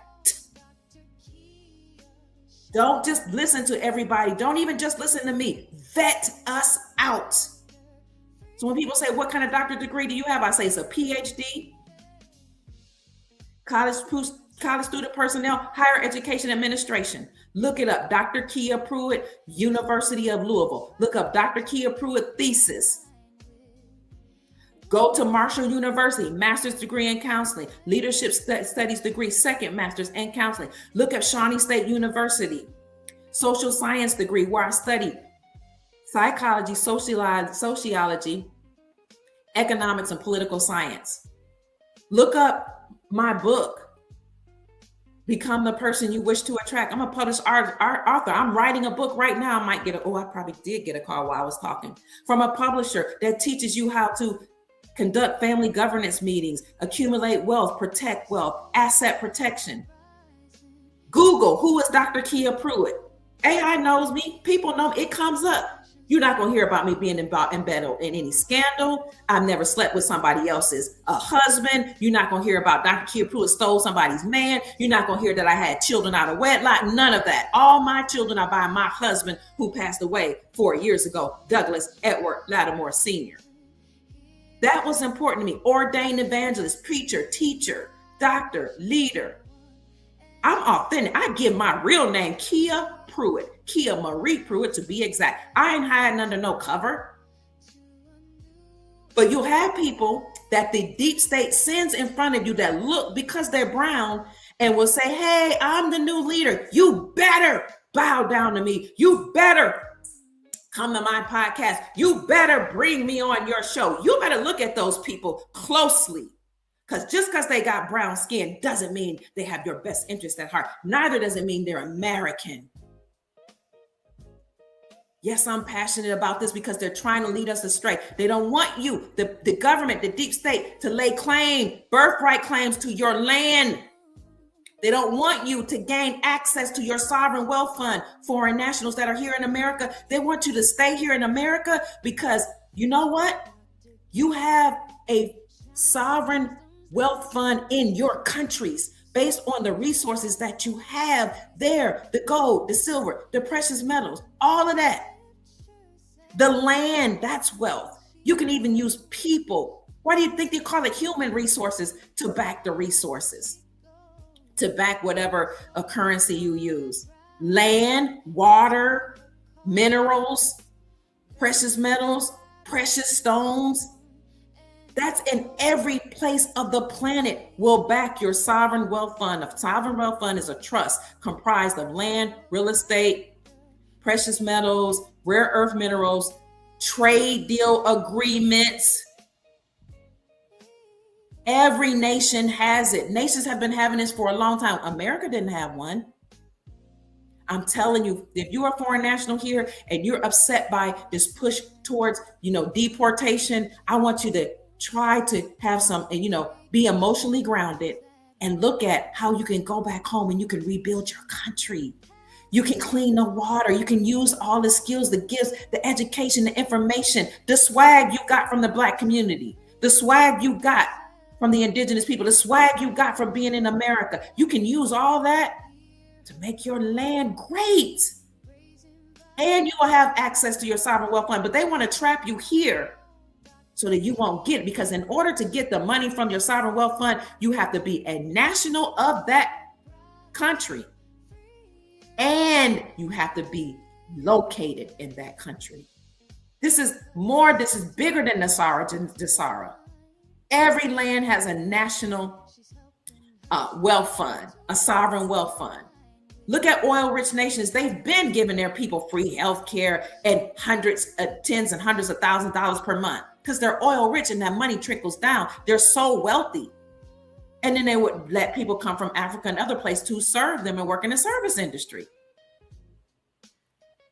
Why do you think they attacked Kuwait? Why do you think the United States Incorporated, the deep state, sent, unfortunately, our unsuspecting military out to different places? They wanted to take that wealth, not America, the United States Incorporated, the bloodline families that took control of our republic. But everybody goes back home so that you can access your wealth, family. So President Trump, let's say he did win the Save America Act, and we know he won the higher courts deporting even Haitians, the 350,000 Haitians that were here as of 2010, the 6,100 Syrians that came here because they had civil war. The Haitians had a natural disaster, so they were allowed to come here. But it was temporary protective status. TPS, temporary means temporary. It's not permanent, it's not forever.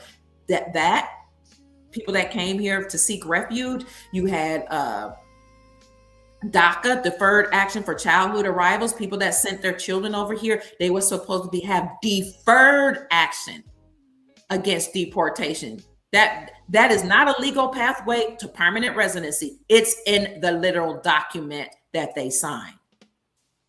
It's not a legal pathway to permanent residency. DACA is deferred action, means we put off deporting you, but they allow people to send their children here. But see, they knew the loopholes. I can just seek asylum, or I can change of status and wait in America forever until that green card arrives. That's why President Donald Trump said, no, you want to change your status. I don't care what status you came in. Your visa might have expired, your work visa, your tourism visa, all those things may have expired. You apply for asylum or for a green card or for residency, and you can wait in America and get a work permit and get welfare benefits, food stamps, government aid, Section 8, and get student loans, or you can get a law degree as an undocumented student in America. You can just go to Stanford University, go any university in California. I know what I'm talking about. I work in higher education.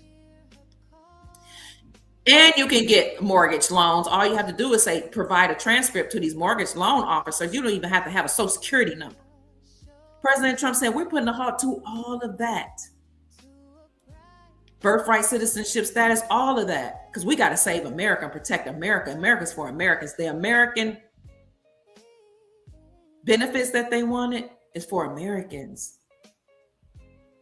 So President Trump won because they would keep taking them to court, taking the administration to court. Y'all, why people want to talk about President Trump? President Obama deported way more people than President Trump. And he is a Democrat. So it's not even about sides at this point. It's about protecting America for Americans, just like other nations. Be in somebody else's country and let your visa run out. See what happens. They will hunt you down, arrest you, and detain you until they get ready to release you. And you know what else happens? Try to overstay your visa in Ghana and some of these other countries. You know what happens? Sometimes the police will call your family members in some of these countries. And they will say, look, we got your son and daughter because they overstayed their visa. I know what I'm talking about. I've traveled to these countries, many countries. How much you gonna pay me? And you're like, is this the government? No, I'm police so-and-so. I'm the one that made the arrest. But who you gonna care? Who gonna check me, boo? That's their mind, because they've got to eat too. I'm gonna send this wired information to you. You can wire me some USD. It don't even have to be a lot. It can be small. Because when it converts to their currency, it's a lot. You send me $100. That's a lot. That's $500, $600 in some countries. It might be $1,000.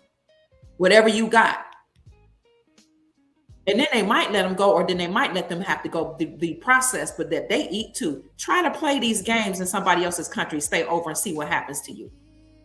Try to deliver a baby in somebody else's country and see if that baby gets a birthright citizenship status. They don't, I'll answer it for you. And they don't get a passport either. But in America, they've been able to run roughshod, get all these benefits, tether themselves to the land, tether themselves to Black Americans, saying we're all brown, while they talk about us and say, pull yourself up by the bootstraps. Black folks are lazy. American people are lazy. We take the jobs none of y'all will take. Oh, they'll say it with their mouths arrogantly and with their whole chest, wave their flags, and then go to your organizations that's supposed to be helping you, like the NAACP, and say, protect us.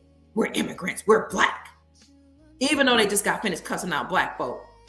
Cussing out the president, marching on our lands with their flag, burning, some of them burning American flag. Go to somebody else's country and wave your American flag fragrantly. Go to somebody else's country and wave it nicely and peacefully.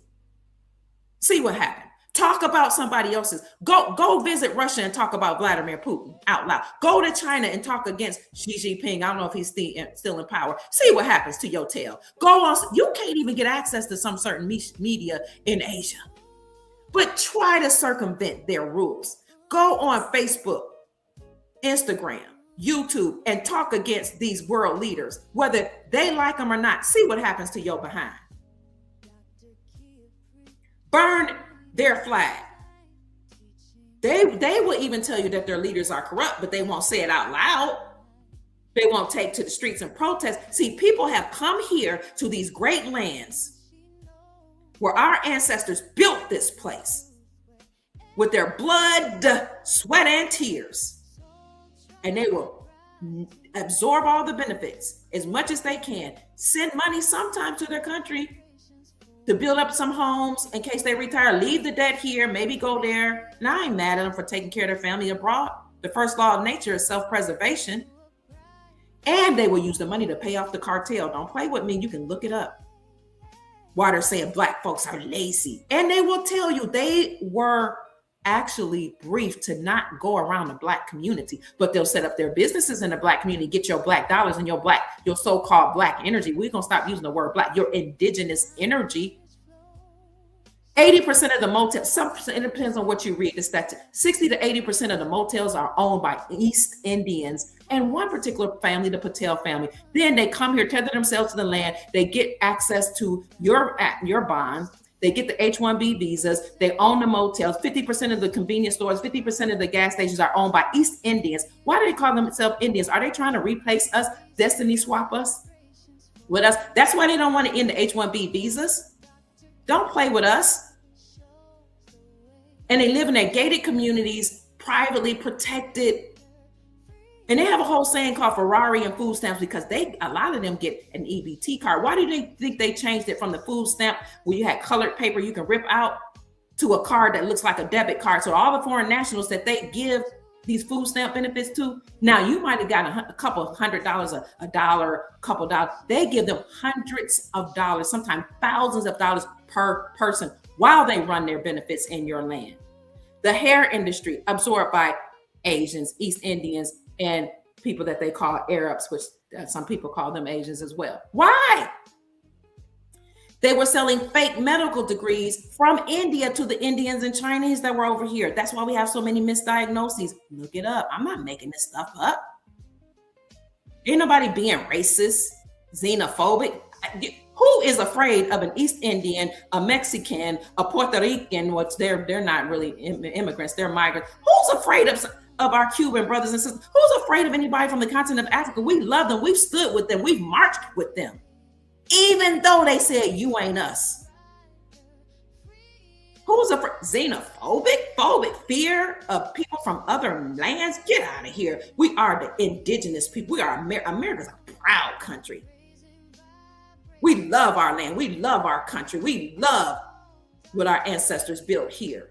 We ain't afraid of nobody. Everybody's trying to swagger jack Black Americans, African Americans, the indigenous people. Get out of here. Scared? We have the dominant genetics. We are the first beings on this planet. Everything started in America. Look at your ancient biblical maps and your ancient maps. Jerusalem, Israel, Morocco, Rome, Greece, all of that started right here in America. America is the Pangea that you learned about in school that split apart during the Great Earthquake. So the dominant people that were seeded here, that went all across the lands, all the indigenous people from even the Europeans, the indigenous ones, are brown. We are the first. We went everywhere. Scared? Miss us? Xenophobic? We laugh at that. But see, what happened is they lied to everybody, said we were Negroes, colored, African Americans. Some of them called us the N-word. Slaves that came from Africa. But when we woke up and started listening to our elders who said, you ain't never came from Africa. You are part of the Washita tribe. You're part of the Cherokee tribe. You're part of the Blackfoot tribe. And even some people that present as Caucasian, they might look white or have the status of white. Some of them even know what tribe their people come from. Don't play with us. Americans are xenophobic. No, we ain't scared of nobody. You're on our land. Watch your mouth. And all these so-called Black agents that's saying, don't research, don't try to figure out where your land is, don't figure out where your blood ties are. They're agents. Listen to their rhetoric. And they have to tap on people, and they try to get me and other podcasts and other people to align with them so they can trick you from trying to trace your roots. Don't play with me. And then you have some people that they can bring under them because this secret society, if you are a Mason, if you are part of secret society groups and you are told to fall in line, you are forced to do it even if you don't want to. This is real. And if you don't, they will unalive their family members because they pledged. And some of these people did it under duress. Yes, I will take a plea. Give me an early release. All right, join my secret society. Okay. And they have good intentions. But if their master, somebody that's above them in ranking, say, you better fall under me, they're going to fall under them. And they don't even want to. You can see it in their eyes. And they'll call out Dr. Kia Pruitt's name. They'll call out your name. They'll call out Chief Mac. They'll call out somebody else's name and say, come under me. But I ain't tied to you. I ain't pledged no secret society. I'm on my own. I have the protection of God, the Most High, and my ancestors. And I'm like Viktor Frankl, even if they take my life, you can't take away my soul. I will come back.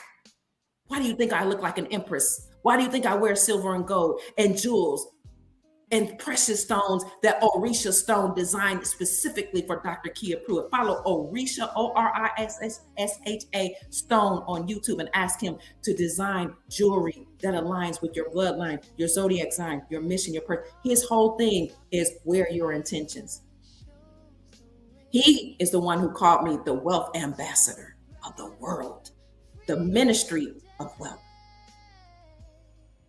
I never pledged in college, no Black Greek sorority, but with these foreign nationals would say, I pledged AKA like Kamala Harris did. I'm Black, support me, march with me, make me a vice president and your president. But before she was saying, I'm the first Asian to serve in Congress. Which is it? Are you Asian or are you Black? And then her father, who allegedly is a Jamaican, looks East Indian to me. You got to be careful. Some people will say, I'm Asian or I'm Jamaican. I'm Jamaican. Okay, are you Jamaican by blood?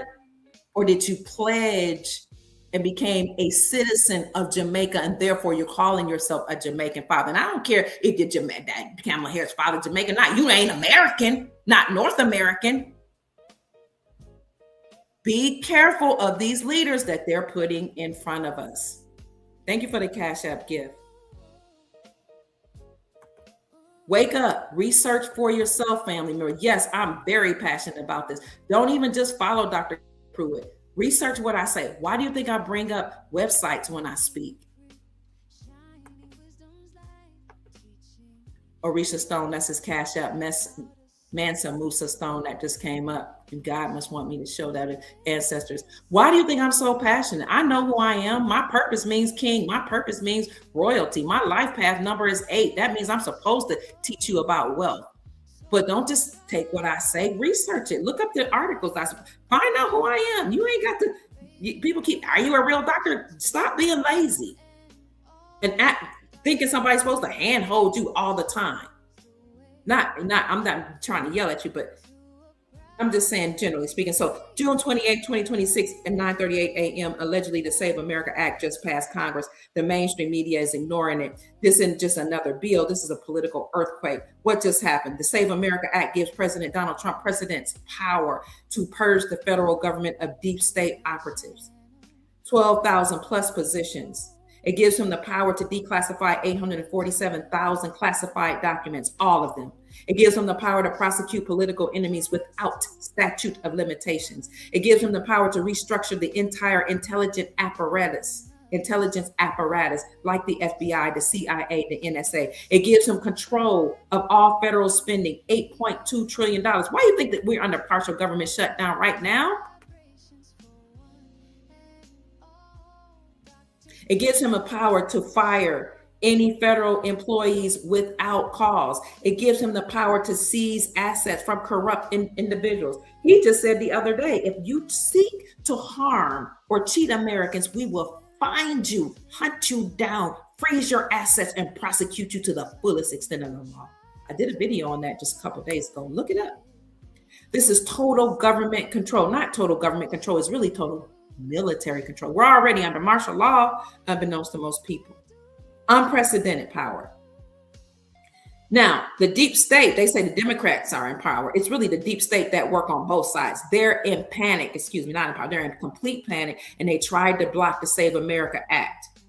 But they got something planned that when President Trump said, I'm secure in America, you have to show your ID, proof that you're a national and or a United States citizen in order to vote. That's going to cause these state operatives to get mad, maybe stage a Black Swan event, maybe do some kind of false flag event. That don't mean it's not real when they do that, like some, unaliving shootings, the stuff they do, the protests, that may start off peaceful, that will be infiltrated. They might try to fight back.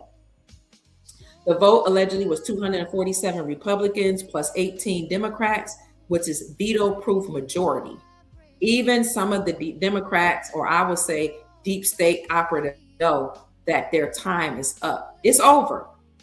America will be restored. Our republic will be restored. Your sovereignty is and has been restored. That's why state-sponsored banks can now operate independently from the Federal Reserve banking system and issue out their own gold-backed currency. That's why the United States Treasury Department agreed with Trump to phase out all paper currency. All money or currency that was printed by the Federal Reserve central banking system will phase out completely.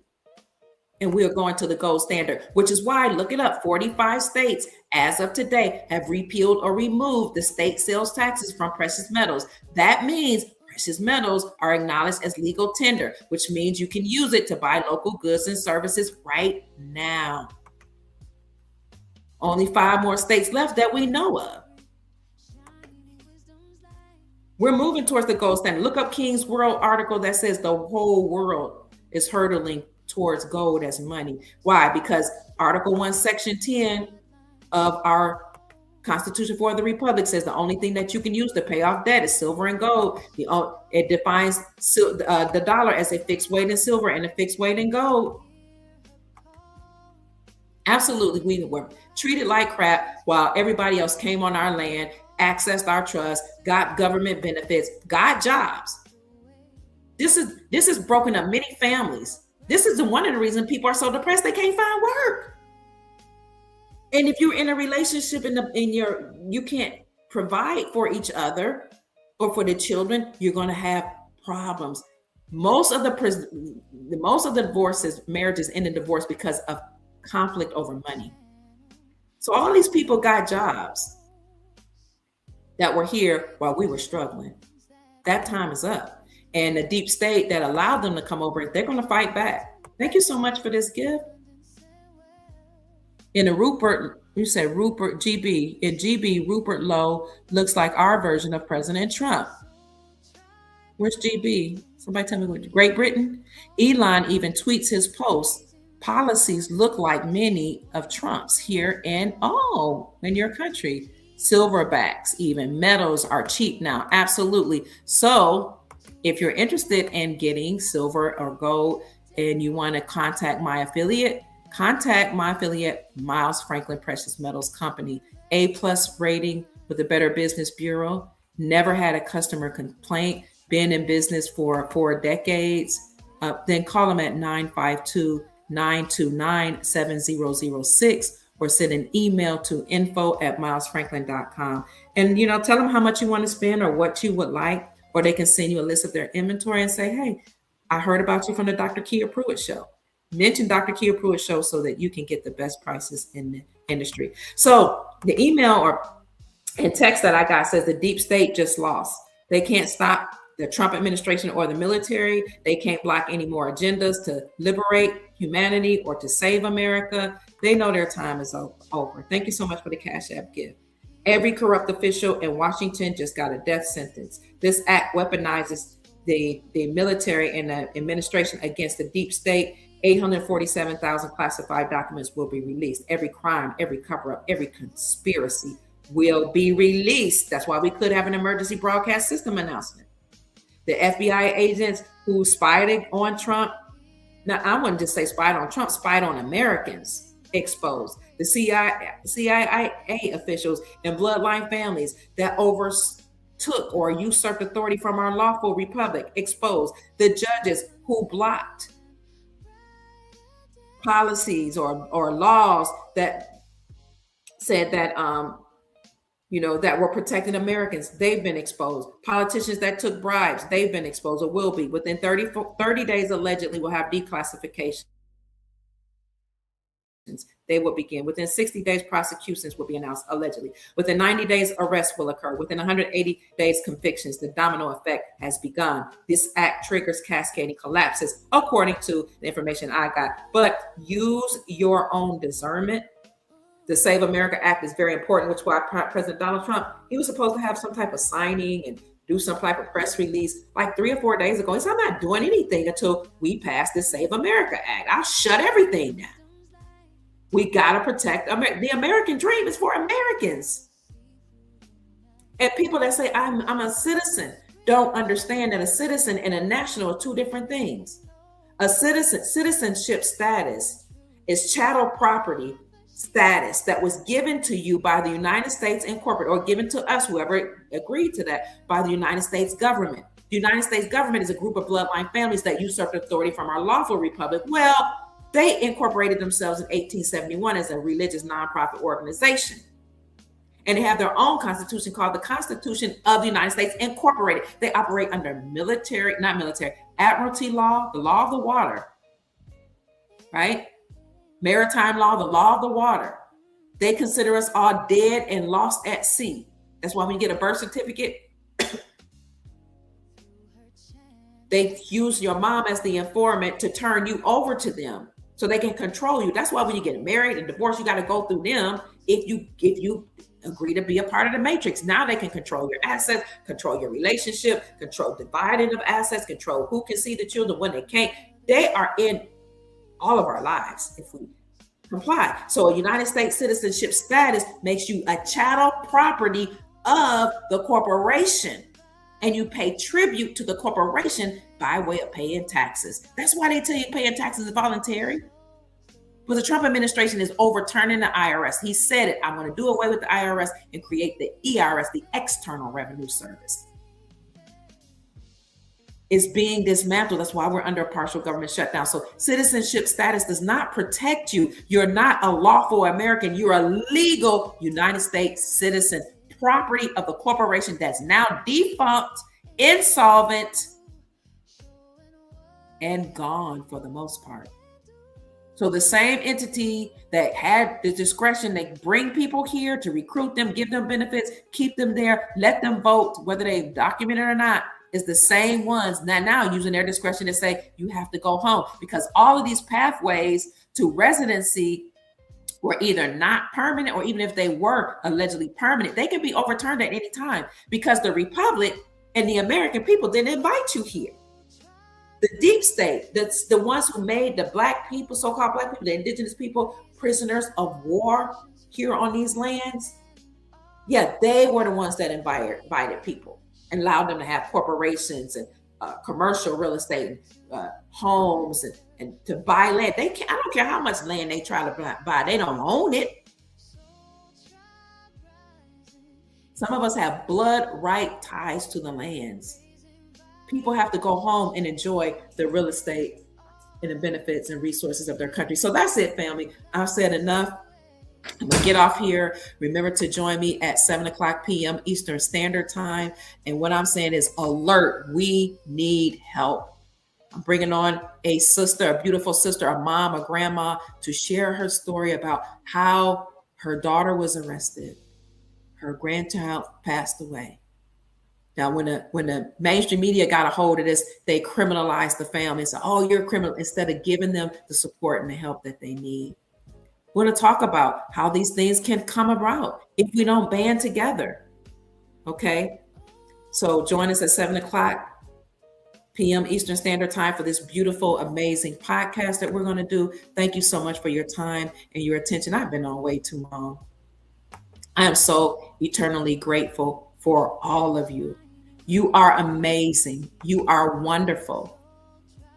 And remember, abundance is your birthright. Okay? You're amazing.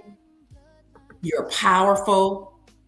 If you believe in or even know that scriptures have authority and that they're written, a lot of them based on ancient principles, the scripture says, ye are gods and children of the Most High.